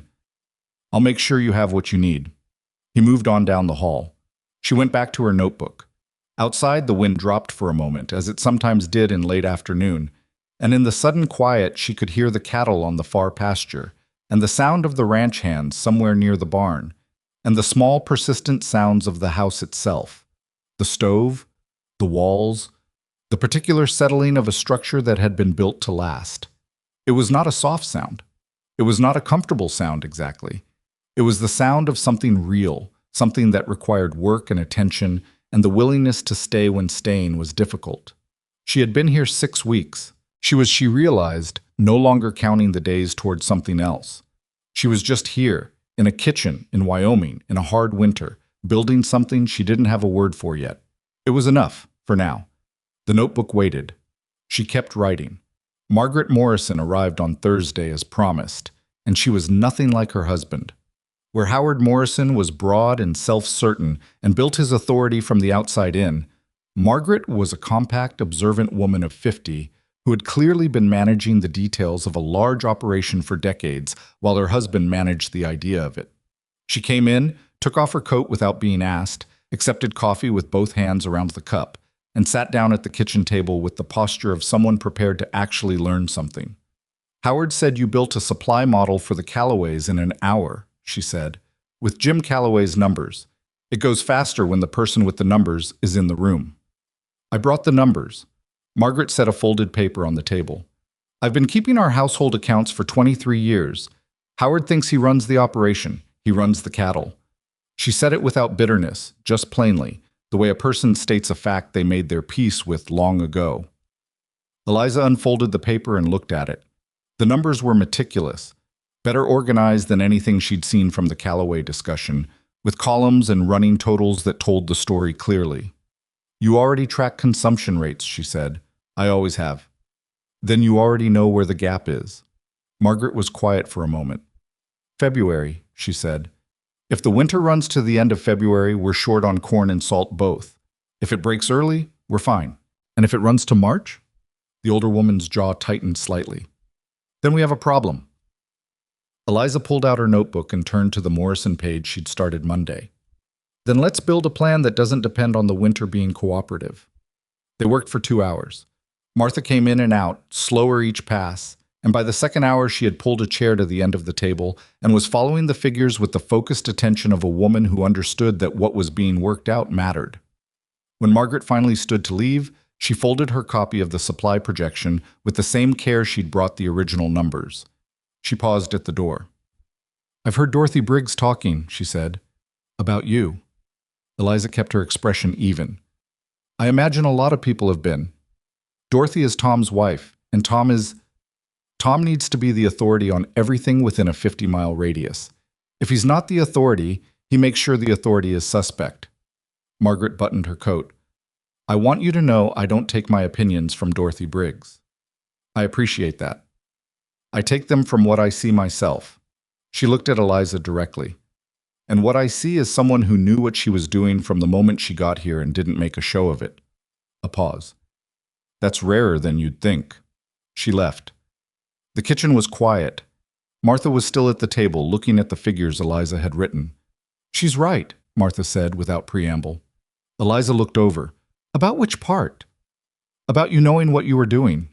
Martha stood up, slower than she used to be in the mornings. The cold got into her joints in December, and she'd said nothing about it, but Eliza had noticed the way she favored her right side. "I didn't think so when you got here. I want you to know that I know that."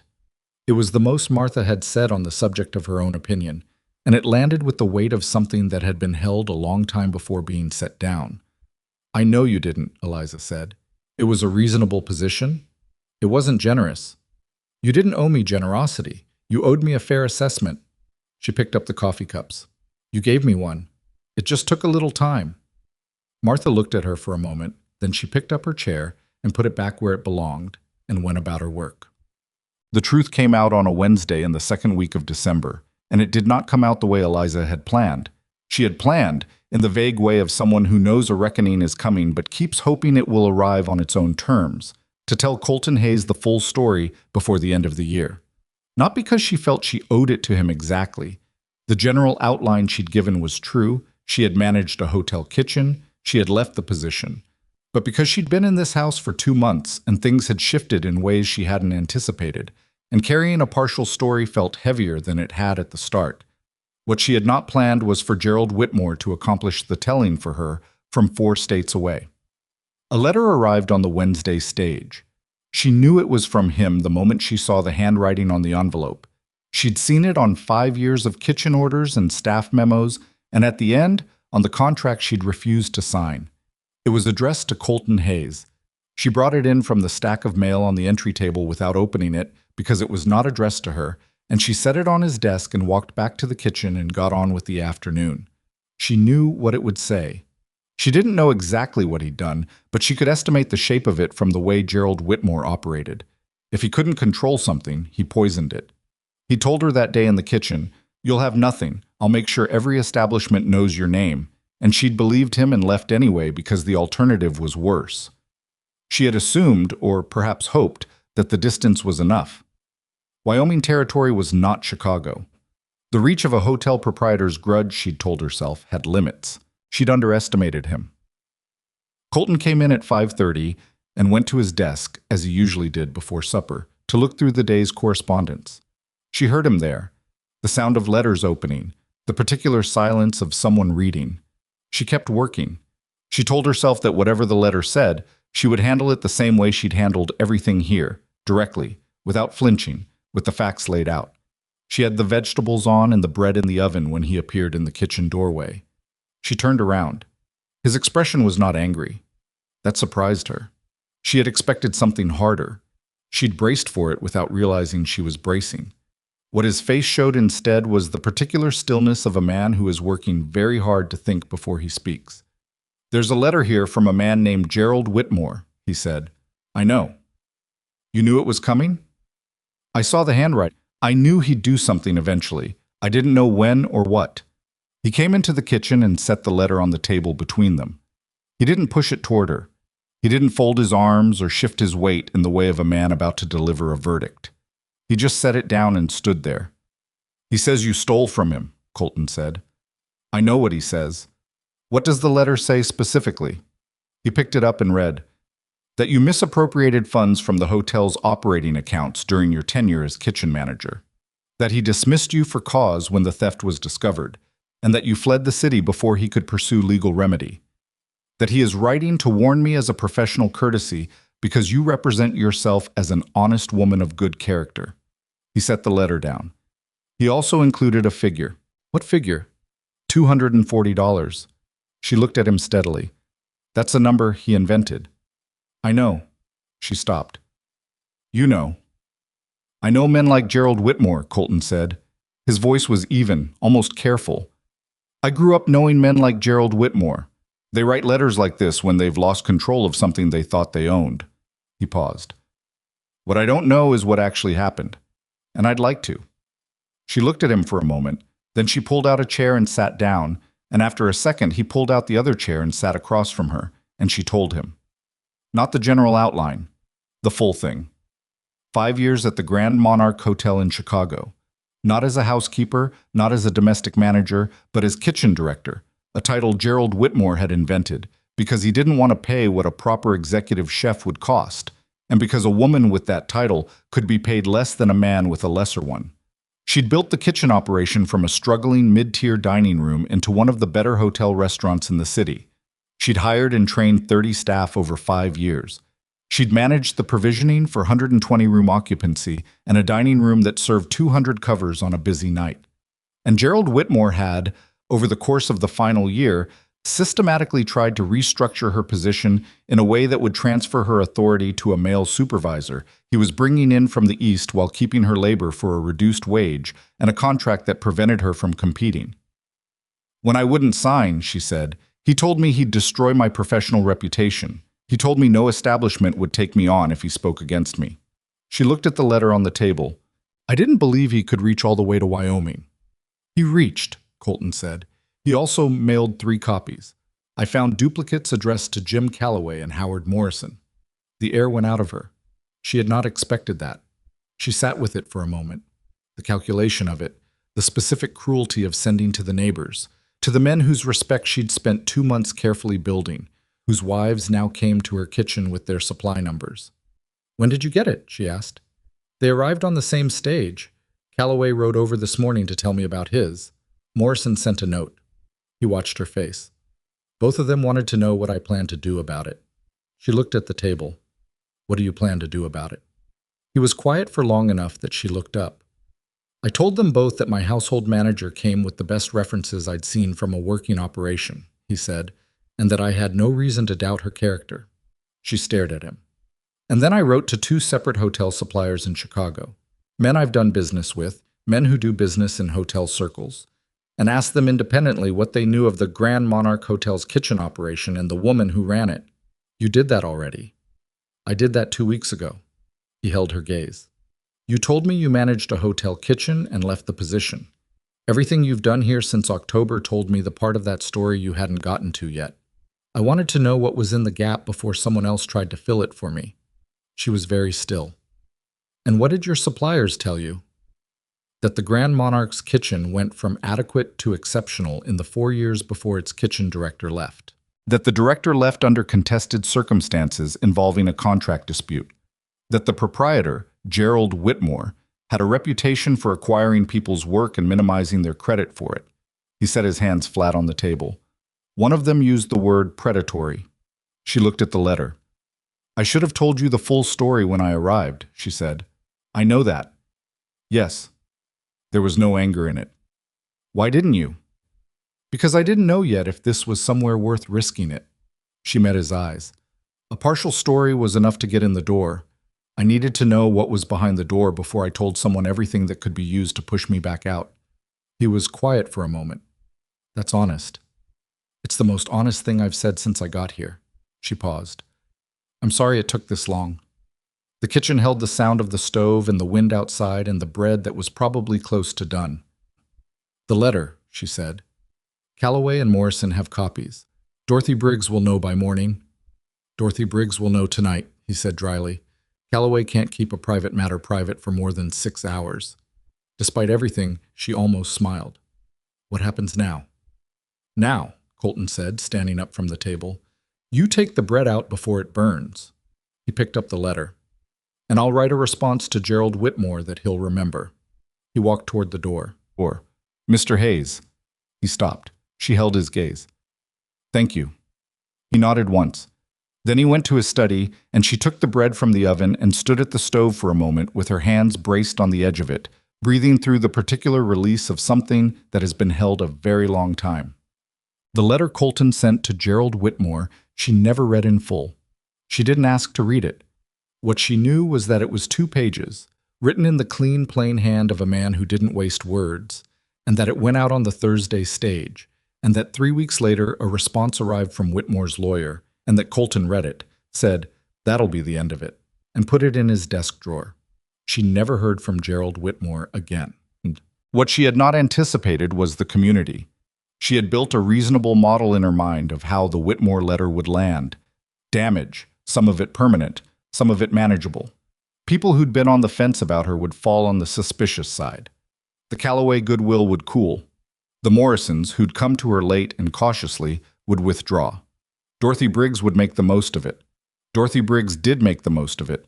That part she'd gotten right. The other part she'd gotten wrong. Ruth Calloway came on a Friday morning, 3 days after the letter arrived, and she came alone, and she sat down at the kitchen table and said, I want to hear your account of it. You've already heard Jim's. Jim heard it from Howard Morrison, who read the letter from a man with a clear interest in the story he was telling. Ruth folded her hands on the table. I want to hear yours. Eliza told her, the same thing she'd told Colton, the hotel, the kitchen, the contract, the walkout. Ruth listened without interrupting. When Eliza finished, Ruth said, that man tried to put a legal collar on you. That's one way to describe it. It's the accurate way. She was quiet for a moment. My husband's father tried the same kind of thing with the man who built our first bunkhouse. Wouldn't pay him what was agreed, threatened to ruin his reputation with the other ranchers when he pushed back. She looked at the table. Jim knows that story. I reminded him of it this morning. How did that go? He's not a bad man, my husband. He just doesn't connect the stories he already knows to the situations in front of him. She looked up. He won't be withdrawing from your system. Neither will the Morrisons. I talked to Margaret yesterday. Howard was ready to, but Margaret talked him around. Eliza sat with this. That took courage on her part. Margaret Morrison has been taking courage on things for 30 years without her husband noticing. Ruth stood up. Dorothy Briggs is going to be loud about this. I know. The ladies' gathering next week will be uncomfortable. I'll manage. Ruth studied her. I believe you will. She picked up her coat. For what it's worth, from someone who was not generous at the beginning, I think you've handled all of this with more dignity than most people would have. She left. Martha appeared from the hall, which by now Eliza had come to understand meant Martha had been there for some portion of the conversation. You don't have to say anything, Eliza said. I wasn't going to say anything, Martha said. I was going to make coffee. She made coffee. They sat at the table together, not talking, not performing a friendship that wasn't quite there yet, just sitting with the warmth of the stove and the cold pressing at the windows. It was, Eliza thought, as close to peace as this month had offered. The ladies' gathering was uncomfortable in the way that had been predicted. Dorothy Briggs came prepared. She had the Whitmore letter, or a copy of it, Calloway's copy, presumably, and she'd organized her position around it with the thoroughness of a woman who had been waiting for an opportunity and intended to use it efficiently. She didn't wave the letter around. She was subtler than that. She simply raised the subject in the particular tone of someone reluctantly sharing a concern and let the letter's existence do its work. Eliza sat through the first 20 minutes of it. She sat through the careful concern and the loaded phrasing and the glances at the women who hadn't yet decided. She listened to the way Dorothy built the case, not with accusations exactly, but with questions. Doesn't it make you wonder? Don't you think a woman with nothing to hide? Wasn't it strange that she never mentioned the hotel fully from the start? Then she said, Mrs. Briggs. Dorothy looked at her. You have a copy of the letter Gerald Whitmore wrote to Mr. Hayes. A pause. Jim Calloway mentioned, you have a copy. That's fine. She kept her voice level. I want to tell you what that letter doesn't include because Gerald Whitmore chose not to include it. It doesn't include the fact that the Grand Monarch Hotel's dining room tripled its revenue in the years I managed the kitchen. It doesn't include the fact that I trained 30 staff members, several of whom went on to run their own operations. It doesn't include the fact that he asked me to sign a contract that would have paid me less than any man in a comparable position, prevented me from working anywhere in the city if I left, and handed my authority to a supervisor he was importing specifically because that supervisor was male and I was not. She paused. He left all of that out. I'm leaving nothing out now. The room was quiet. Dorothy opened her mouth. Claire Hendricks said, before Dorothy could speak, My mother worked in a dry goods shop in Ohio for 11 years. When she asked to be paid what the men clerking beside her made, the owner told her she was lucky to have a position at all. She said it to the table, not to anyone in particular. She left. He wrote letters.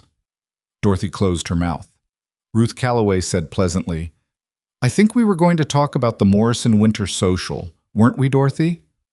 Dorothy Briggs sat for another moment in the particular stillness of a woman whose argument has been moved to the side by people who outrank her socially and knows it. Then she picked up her tea and said, Yes, I believe we were. The gathering moved on. Eliza sat through the rest of it, contributed where she was asked to contribute, ate a biscuit that was nowhere near as good as her own, and went home in the early dark of a December afternoon.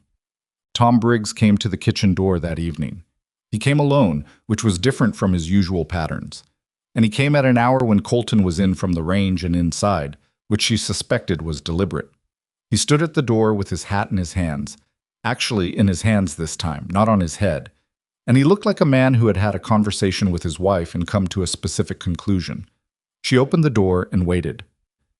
The beans weren't oversalted, he said. She looked at him. I know. I said it because I needed to say something. He turned his hat once in his hands. I do that. I know that too. He was quiet for a moment. Dorothy came home from that gathering tonight with a different story than the one she went out with. Did she? She did. He looked at the hat. My wife she forms opinions fast, and she says them out loud. I know that. She was protecting what she was used to, Eliza said. People do that. That's a generous way to put it. It's the accurate way. He looked up at her. Something in him had shifted. Not a complete transformation, not the radical conversion of a man who had found out he was wrong and reordered everything accordingly. He was still Tom Briggs. He would still be the loudest authority in most rooms. But there was something in his face that looked, for the first time since she'd arrived, like a man who was prepared to reconsider the inventory. "I've been at Hayes Ranch 4 years," he said. "I know this operation." "You do? And you've been here 2 months, and you know things about it that I didn't know." She said nothing. "That bothered me," he said, "more than more than I let myself admit." "I know." He was quiet. "I'm not asking for anything. I just—" Dorothy heard the story and came home and said, "I owed you something, and I don't think I owe you anything exactly, but I think I haven't been—" He stopped, started again. "The bet was stupid." "Yes," she said. "It was." His jaw tightened, then loosened. "You're going to be here in the spring." "I plan to be." He nodded, put his hat back on. "All right then." He turned to go. "Mr. Briggs?" He turned back. "The supply situation this winter. When the Callaways and Morrisons ran short. You've been here 4 years. Did it ever come close before?" He thought about it. "Once, 1876, bad year." He paused. "Nobody ran the kind of numbers you ran. We just got through." What would have happened if it had run 2 more weeks? A longer pause. Some of the smaller operations would have struggled. "That's what I thought," she said. "Good night, Mr. Briggs." He went. She closed the door and stood for a moment in the warmth of the kitchen and let out a slow breath that she hadn't quite been holding for 2 months, but had been holding in some form since the night she walked out of Gerald Whitmore's kitchen in Chicago. Colton was in the main room when she passed through, and he looked up from his account book. "Was that Briggs?" "It was." "What did he want?" "To tell me the beans weren't oversalted." Colton looked at her for a moment. Then he looked back at his account book. "Good." She was almost past the door when he said, "Miss Mercer." She stopped. "The suppliers I contacted in Chicago. The ones I wrote to about your time at the Grand Monarch." He had his eyes on the account book, but he wasn't reading it. "One of them wrote back and said that the hotel's kitchen had never been managed better before or since, and that whoever Whitmore had brought in after you left had the dining room in decline within 6 months. He paused. "I thought you should know that." She stood in the doorway. There was something in her chest that wasn't quite grief and wasn't quite satisfaction. Something that existed in the space between the two. The feeling of work recognized too late by the wrong people at the wrong time, but recognized nonetheless. "Thank you for telling me," she said. He nodded, still not looking up. She went upstairs. In her room, the sourdough starter was on the windowsill where it always was, fed that morning, active in the particular way it got in the afternoon. Slightly domed, a small bubble breaking at the surface every few seconds. She had kept it alive across 3 states and 8 weeks of a Wyoming winter. She had fed it without missing a single morning. She sat on the edge of the bed and looked at it. 5 years of her work had been used and dismissed and then poisoned at the source. 2 months here had built something she couldn't quite name yet. The Callaways and Morrisons and Hendrickses were feeding through winter on adjusted numbers. Tom Briggs had come to the kitchen door with his hat in his hands. Martha had made coffee and sat beside her without being asked. Colton Hayes had written 2 letters on her behalf without telling her until the outcome was settled. She had come here running from something. She looked at the starter on the windowsill and thought, "This is what you do with the thing you've built. You carry it with you. You keep feeding it even when you don't know yet where you're going. You don't let it die just because the last place didn't work out. Eventually you find a windowsill that suits it." Outside the window, the December dark was complete and absolute and full of stars that you could only see this clearly when you were this far from a city. She had not known that before she came here. She knew it now. She got up and fed the starter and went to bed. December moved toward January the way hard winters do. Not with any particular drama, just with a grinding, sustained cold that wore at everything and everyone and made the days feel shorter than they were and the work feel longer. Eliza had settled into a rhythm by then. Not the careful, provisional rhythm of the first weeks. The rhythm of someone new who is performing competence while trying to establish it. But something quieter and more real. She woke before 5. She fed the starter. She had coffee on before anyone else was moving. She worked through the day with the accumulated knowledge of 3 months on this specific piece of land, with these specific people, and their specific needs and resistances, and the ways they showed trust when they weren't ready to say it out loud. Martha had stopped checking her work. This was significant. Martha had spent 11 years knowing where everything was and how everything was done and why it was done that way. And for the first 2 months, she had maintained a supervisory presence over Eliza's decisions that was just subtle enough to not be called interference. Sometime in December, that had stopped. Not because Martha had been asked to stop, because she had decided in her own time and in her own way that it was no longer necessary. She still corrected things occasionally. She would pick up an improperly stored jar and move it without comment, or point out that the stove's hot spot was worse in the afternoon than the morning when the ash built up. Eliza received these corrections the way she'd received them from the start, not as challenges but as information, which was what they were. Martha had 11 years of information. Eliza had been foolish enough to waste any of it, would have been a different kind of person entirely. On a Thursday morning in the last week of December, Martha came into the kitchen while Eliza was writing the week's supply notes and sat down across from her and said, "I want to ask you something." "Go ahead." "When you were at the hotel, the kitchen." She folded her hands on the table. "Did you like it?" Eliza looked up. It was not a question she'd expected. "Which part of it?" "The work, the managing of it." She thought about it honestly. "Yes," she said. "I liked building a system that worked. I liked knowing that 150 people ate well because of decisions I'd made 3 weeks earlier about what to order." She paused. "I didn't like who it belonged to." Martha nodded, as if this confirmed something. "This place," she said. "Do you like it?" Eliza set down her pencil. Outside the window. The snow was doing what it had been doing for a week, coming down in the thin, persistent way of cold that wasn't going anywhere, and the yard was white and still, and the smoke from the cookhouse was the only thing moving. "Yes," she said, "I like it. Different from the hotel. Everything about it is different. Better or worse?" She looked at the window, at the snow, at the particular quality of light that came off a Wyoming winter morning, which she had hated in October and had stopped noticing in November, and had now arrived at something that might, in certain lights, be called affection. "Better," she said, "in the ways that matter." Martha was quiet for a moment. Then she stood up, pushed in her chair, and said, "Thought so," and went back to her work. Colton Hayes did not operate on a sentimental schedule. He did not mark occasions with ceremony or approach significant decisions with preamble. He was a man who thought a thing through privately and then acted on it, and the acting was how you knew he'd decided, not any announcement that came before.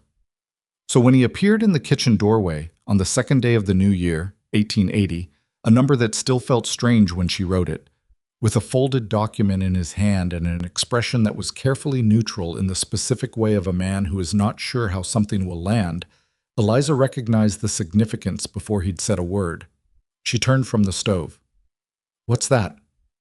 "Something I want you to look at." He set it on the table. He didn't unfold it. He left that to her. She dried her hands and came to the table and unfolded it. It was a legal document. She recognized the format from the hotel's ownership paperwork, the particular dense typography of a territorial filing, with the official seal of Wyoming Territory at the top. She read the first paragraph and then she stopped and read it again, more slowly, because she wanted to be certain she was reading what she thought she was reading. She was. It was an amendment to the deed of Hayes Ranch, prepared by the county land office, witnessed and notarized, waiting only for signatures. It added a name to the ownership of Hayes Ranch. Her name. Eliza Ann Mercer, listed as equal partner in the property and operation of Hayes Ranch, Harlan Crossing, Wyoming Territory. She looked up. Colton was watching her with the careful expression of a man who has placed something valuable on a table and is waiting to find out whether it will be accepted or returned. "This is—" She stopped, started again. "You had this prepared." "I had it prepared in November. I've been deciding since then when to—" He paused. "Whether to—" "What decided you?" He was quiet for a moment. "A lot of things." He pulled out the chair across from her and sat down, which was unusual. He rarely sat in the kitchen except for meals. "When I wrote to Whitmore, when the neighbors started coming here because their households were struggling and mine wasn't. When Foster told me you'd talked him out of the bunkhouse by telling him to stay in bed without raising your voice." A pause. "When I realized I didn't know what this place would look like in March without you in it." She looked at the document. This is a significant thing, she said. You've built this for 30 years. I have. And you want to put my name on it after 3 months. I want to put your name on it because 3 months showed me what I needed to see. He held her gaze. I've had this ranch for 30 years, and I've run it the way I run it, and it's successful, and it's mine, and it has never once felt like... He stopped, looked for the word. Like a place that would survive me. She was very still. That sounds like a dynasty concern, she said carefully. Not a partnership. It's both. His voice was level, but there was something in it that was not his usual plainness. I'm not asking you to run it after I'm gone. I'm asking you to run it with me now, today. With your name on it the way your work is already on it. He paused. The rest of whatever this is, between us as people, I'm not putting that in a legal document. That's a different conversation. This is about the ranch. She looked at him. He was not a man who made speeches. The fact that this was the longest sustained thing she'd ever heard him say about anything that wasn't cattle or weather or the state of the roads told her more than the words did. What will people say? She asked. People will say a lot of things. What will Tom Briggs say? Something moved at the corner of his mouth. Not quite a smile. Probably that the beans are oversalted. She looked at the document again. At her name in the clean, formal script of a county clerk who had no idea what the name meant to the person it belonged to. Eliza Ann Mercer. She had carried that name through 5 years of a hotel that used her work without acknowledging it, through the walkout and the train and the stagecoach and the October cold and the 2 months of proving herself to people who'd decided before she arrived that she wouldn't last. Her name, on a deed, next to his. I need to think about it, she said. Take the time you need. He stood up. The document doesn't expire. He walked toward the door. Colton. It was the first time she'd used his given name. He stopped. She hadn't planned it. It had come out because the moment required it, because calling him Mr. Hayes while looking at a document that put her name beside his on a piece of land would have been an absurdity. He turned. Why didn't you just ask me to marry you? That's what most men in your position would have done. He considered this with the seriousness he brought to most things. Because marriage would give you a place here that depended on me, he said. I want you to have a place here that's yours regardless. He paused. If the rest of it comes, and I think it will in time, in whatever way it comes, it should come because you want it, not because it's the only way to keep the ground under your feet. She looked at him for a long moment. That, she said, is the most unexpectedly decent thing I've heard from a man in a long time. Don't tell Tom Briggs, he said, and went back to his work. She thought about it for 5 days. She thought about it while she worked, which was how she thought about everything that mattered. Not in a chair with her hands folded, but in motion, with the physical reality of the thing she was considering running alongside the thinking of it. She thought about it while she took inventory and managed the Tuesday supply run, and sat across the kitchen table from Margaret Morrison, who had started coming twice a month now, with her own set of questions, increasingly sophisticated ones, about long-range supply planning for a property that ran cattle at scale. She thought about what her name on a deed would mean. Not symbolically. She understood the symbolism well enough. She thought about what it would mean concretely, practically, in the specific geography of this particular county with these particular people. She thought about what she'd told Colton, that she'd come here running from something rather than toward something. And she tried to determine, honestly, whether this decision was still running or whether it was finally the arriving. On the 5th day, she found Martha in the pantry doing the weekly inventory check, something Martha had started doing alongside Eliza's rotation, not asked to, just doing it, the way she did most things she'd decided to take on. Can I ask you something? Eliza said. Martha looked up from her counting. You're going to anyway. If you'd had the choice, when you were my age, on a property you'd helped build up, would you have wanted your name on the deed? Martha looked at her for a long moment. That's not really about me, is it? No, but I'd like the answer. Martha set down her pencil. She looked at the shelf in front of her, the shelf that was now organized by Eliza's system, with Martha's corrections built into it, their two methods fused into something that worked better than either alone. 11 years, Martha said. I've been in this house 11 years. I know where every creak in the floor is. I know when the north wind is going to turn before it turns, just by the way the kitchen smells. She picked up her pencil. I have no claim on any of it.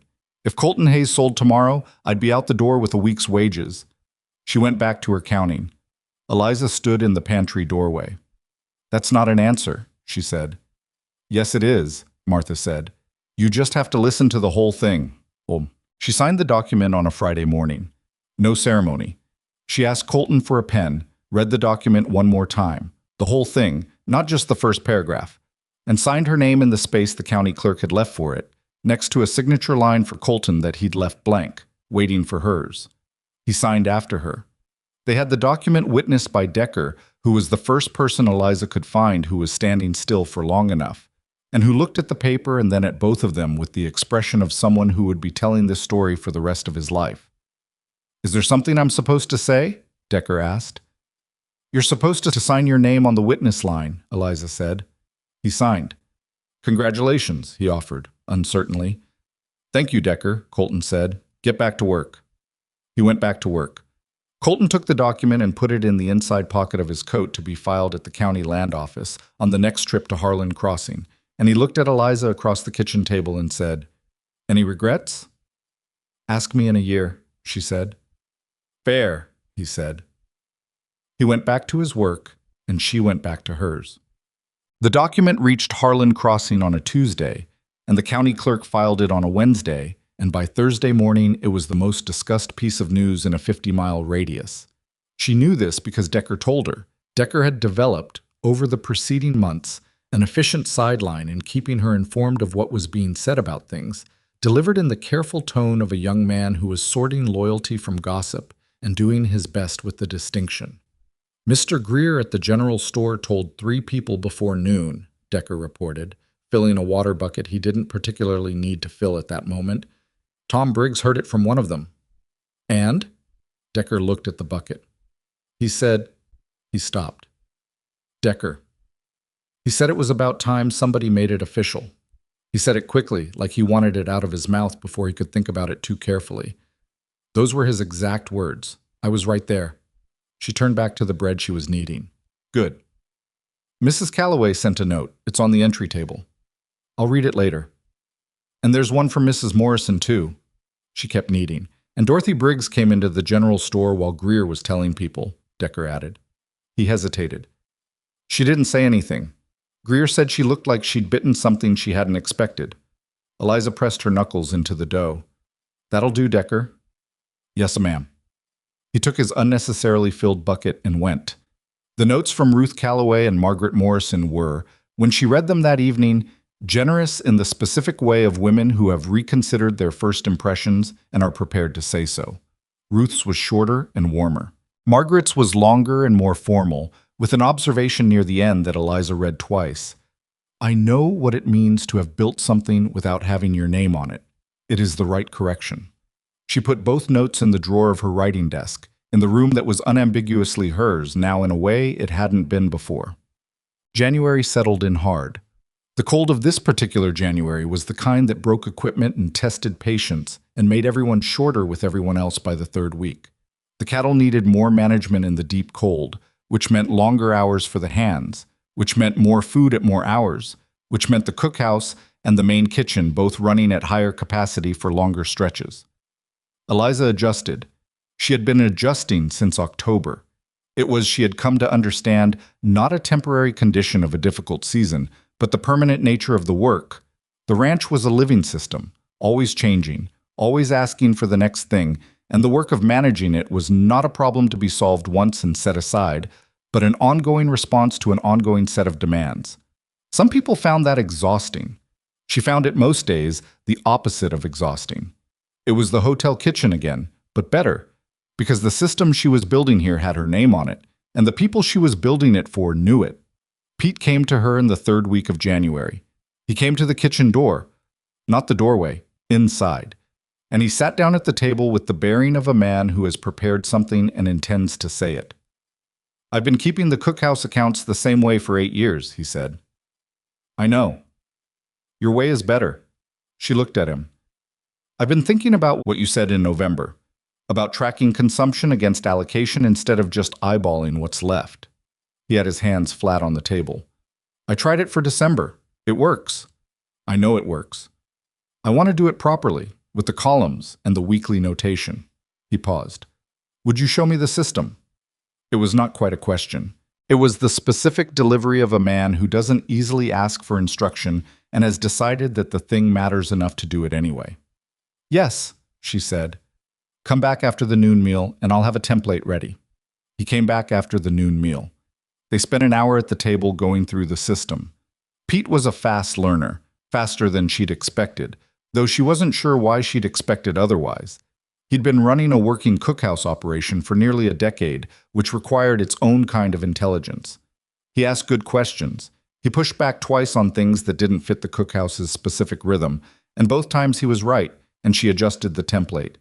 When he left, he had 3 pages of his own notes and the template, and he didn't thank her exactly. He said, "This'll make the February order easier," and went back to the cookhouse. That was Pete's version of thank you.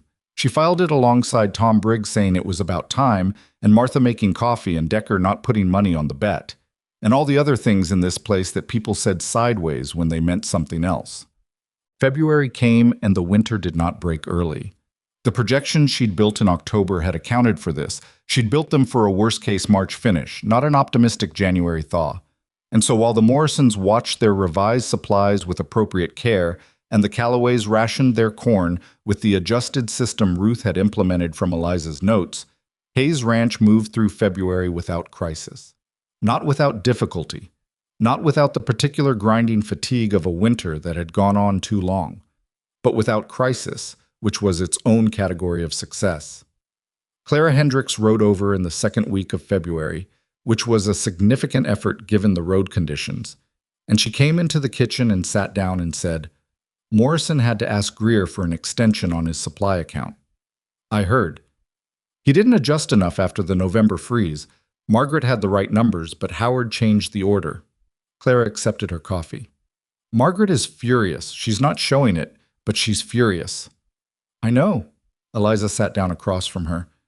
There are limits to what the right system can do if the person with the authority overrides it. Is that what happened at the hotel? In Chicago? It was the first time anyone in Harlan Crossing had asked her about the hotel, in a way that connected it to something specific, rather than treating it as background context. She looked at Clara, plain, direct Clara Hendricks, who had asked the direct question at the ladies' gathering in October, and been the first one to answer Dorothy Briggs with her mother's dry goods shop story, and decided that the question deserved a straight answer. Yes, she said. I had the right system. I had the right numbers.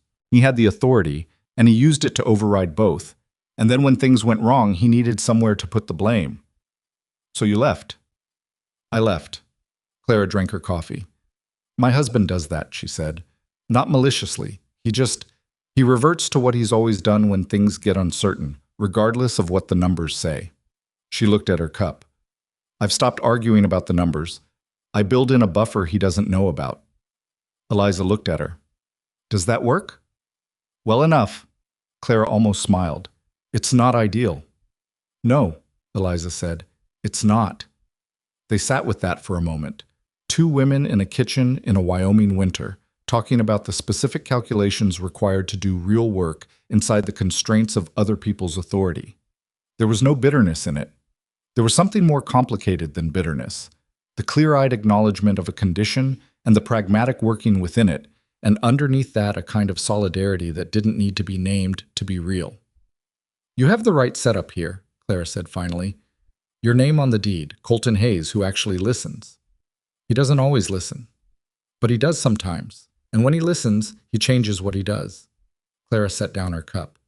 That's rarer than it should be. The winter broke in the first week of March. Not all at once. Winters in Wyoming territory didn't break all at once. They retreated incrementally, sending warmer days that retreated into cold nights, teasing a thaw and then pulling it back. Until one morning you woke up, and the quality of the light through the window was different, and you knew before you opened the door that the worst of it was behind you. Eliza stood on the porch that first real morning of early spring. It was a Thursday, which seemed fitting somehow. And she looked at the yard and the barn and the far pasture where the cattle were moving differently than they'd moved all winter, looser, less hunched against the cold. Decker crossed the yard below and looked up and saw her. Spring, he said, by way of greeting. Almost, she said. Tom Briggs owes me money, he said, and kept walking. She watched him go. Behind her, she heard the kitchen door, and then Martha was standing beside her on the porch with 2 cups of coffee. She handed one over without ceremony, and they stood there in the early March air, cold still, but a different cold, a cold with give in it, and looked at the ranch. 11 years, Martha said. I never stood on this porch in March and felt like the winter was a thing we'd actually managed. Usually it's just done happening to us. Eliza held her cup. This year we happened to it. Martha made the rusty sound that had evolved over 5 months into something that was unambiguously a laugh. Small, brief, quickly tucked back away. But there. Yes, she said. We did. The spring brought its own work. It always did. The ranch cycling from one demand to the next without pause. And with it came the first full accounting of what the winter had actually cost and what it hadn't. Colton sat with the accounts in early March and added the numbers and put the paper on the desk and looked at it for a while. Then he called Eliza in. She sat across from him and looked at the numbers he turned toward her. The ranch had come through the winter with reserves intact. Not abundant. The hard winter had used more than a normal year, but intact. The cattle losses were lower than the county average by a significant margin, partly due to the early pasture management and partly due to the February supplemental feeding system she'd adjusted from the cookhouse stores. The supply costs were higher than previous years because she'd ordered more in October, but the alternative, running short in a hard winter at a territory rancher's worst possible time, would have cost multiples of the difference. The Morrisons lost 11 head, Colton said. Hendrickses lost 4, Calloway's lost 2. How many did we lose? None. He looked at the paper. Not one animal.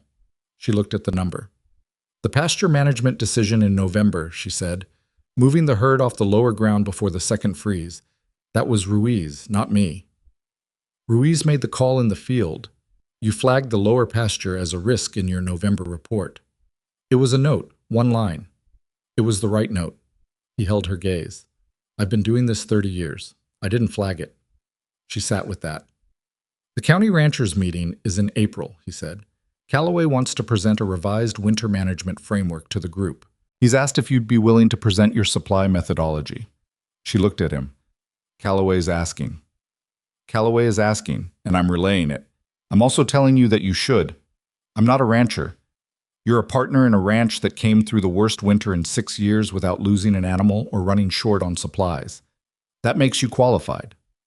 She thought about Gerald Whitmore, about the 5 years of building something that carried someone else's name, about walking out of his kitchen and getting on a train to Wyoming with $42 and a sourdough starter, and the specific stubborn determination of someone who has decided that the next thing she builds is going to carry her own name or she's not building it. I'll present it, she said. He nodded. No celebration, no performance, just the acknowledgement of a decision made, the way he acknowledged most decisions. She'd learned to read what was in that brevity. Not indifference, but the particular restraint of a man who felt things deeply and had spent 30 years deciding that showing it was optional. One more thing, he said. He opened the desk drawer and pulled out a second document, smaller than the deed amendment, a letter already written, folded once. What is this? A letter to the Wyoming Territory Business Registry, registering the Hayes Ranch Supply Management Methodology as a documented operational system under the name of its author. He pushed it across the desk. Read it. She opened it and read it. Her name was in the second line, developed and authored by Eliza Ann Mercer, partner, Hayes Ranch. The letter formally registered the inventory and supply projection system she'd built, the one she'd shared with the Calloways and Morrisons and Hendrickses, the one Pete now used in the cookhouse, the one that was spreading through the county ranching community, the way useful things spread, quietly and without announcement. She looked up from the letter. You didn't tell me you were doing this. I wasn't sure you'd let me if I asked first. He held her gaze. Were you going to object? She looked at the letter again, her name in the second line. No, she said. Then sign it. She signed it. The county ranchers' meeting was held at the Morrison place on an April afternoon when the last of the snow had pulled back to the north-facing slopes and the grass was showing its first real green in the lower fields. There were 14 ranchers present, plus a representative from the county land office and the editor of the Harlan Crossing Gazette, who had heard about the meeting from Greer and come uninvited and stood at the back with a notebook. Jim Calloway introduced her with the slightly uncomfortable generosity of a man who is doing the right thing and knows it and is hoping the room will make it easier for him. He said, "Most of you know Miss Mercer from Hayes Ranch. She built the supply methodology that got several of us through the winter, and she's agreed to present it today." She stood up. The room had the particular quality of a room in which most people have formed opinions about the person standing at the front. Some of those opinions were now favorable. She could identify the Calloway, Morrison, and Hendricks contingent by the posture of their attention. Some were neutral, people from operations farther out who knew her only by reputation. And in the back right corner, Tom Briggs sat with his arms not crossed, which she noticed because they'd been crossed every time she'd seen him at any kind of gathering for the first 2 months, and his face in the expression of a man who has decided to see what happens. Dorothy Briggs was not present. She had not been at the last two ladies' gatherings either. Eliza did not know whether that was a withdrawal or simply scheduling, and she had found, over the preceding weeks, that she minded it less than she would have expected. She spoke for 40 minutes. She had not prepared notes. The system was in her head. She'd lived it for 6 months. But she'd prepared a structure, and she moved through it the way she moved through the kitchen when she was working well. Efficiently, without waste, with enough attention to the room to know when she needed to slow down and when she could move on. She covered the inventory methodology, the allocation modeling, the consumption tracking, and the winter buffer system. And she answered 11 questions, several of them skeptical ones from ranchers who ran their operations on long-standing habit and wanted to understand why habit had failed this winter when it hadn't failed before. She answered the skeptical questions first and most completely. That was what she'd learned from 5 years of managing staff who didn't want to change what they knew. You didn't win by winning the argument. You won by taking the objection seriously and answering it better than the person expected. At the end, Howard Morrison stood up. He was a man who chose his moments. She understood that about him now. And he stood with the bearing of someone who has made a decision he intends to be permanent. "I'm going to say something I don't say easily," he said, to the room rather than to her, which was how he needed to say it. "I ran a better operation than most in this county for 20 years, and I came through this winter worse than a ranch that brought on a new manager in October. That's because the new manager had a better system and I didn't recognize it for what it was until I'd already lost 11 head." He paused. "I'd like the county to implement this methodology as a recommended standard for winter preparedness." The room was not silent. It was the specific rustling noise of a room full of people adjusting their positions. Jim Calloway said, "Seconded." The Gazette editor wrote something in his notebook. She did not look at Colton, who was in the third row and had said nothing during the entire presentation, because she didn't need to look at him to know what was on his face. She knew it the same way she knew the hot spot on the kitchen stove and the way the north wind smelled before it turned, through accumulated attention to a specific thing over enough time. She thanked the room and sat down. On the walk back to the wagon afterward, Decker materialized from somewhere and fell into step beside her. "The Gazette editor wants to talk to you," he said. "I know, I saw him writing. Are you going to talk to him?" "Yes." He was quiet for a moment. Tom Briggs told the man from the Harlan Creek operation that you were the most practical woman he'd ever seen. She kept walking. High praise for Tom Briggs. "I thought so."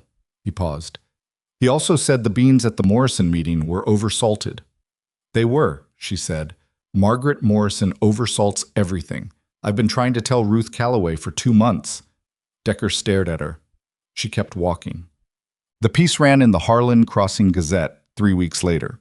Hayes Ranch Partner develops winter supply system adopted by county ranchers. She read it at the kitchen table on a Tuesday morning with her coffee. It was accurate, mostly. The editor had gotten the supply numbers slightly wrong, but the methodology description was correct, and her name was in the first paragraph in a way that wasn't a footnote or a courtesy mention, but was simply the accurate identification of who had built the thing. Martha read it over her shoulder without asking permission, which was within the range of things Martha now did that would not have been in October.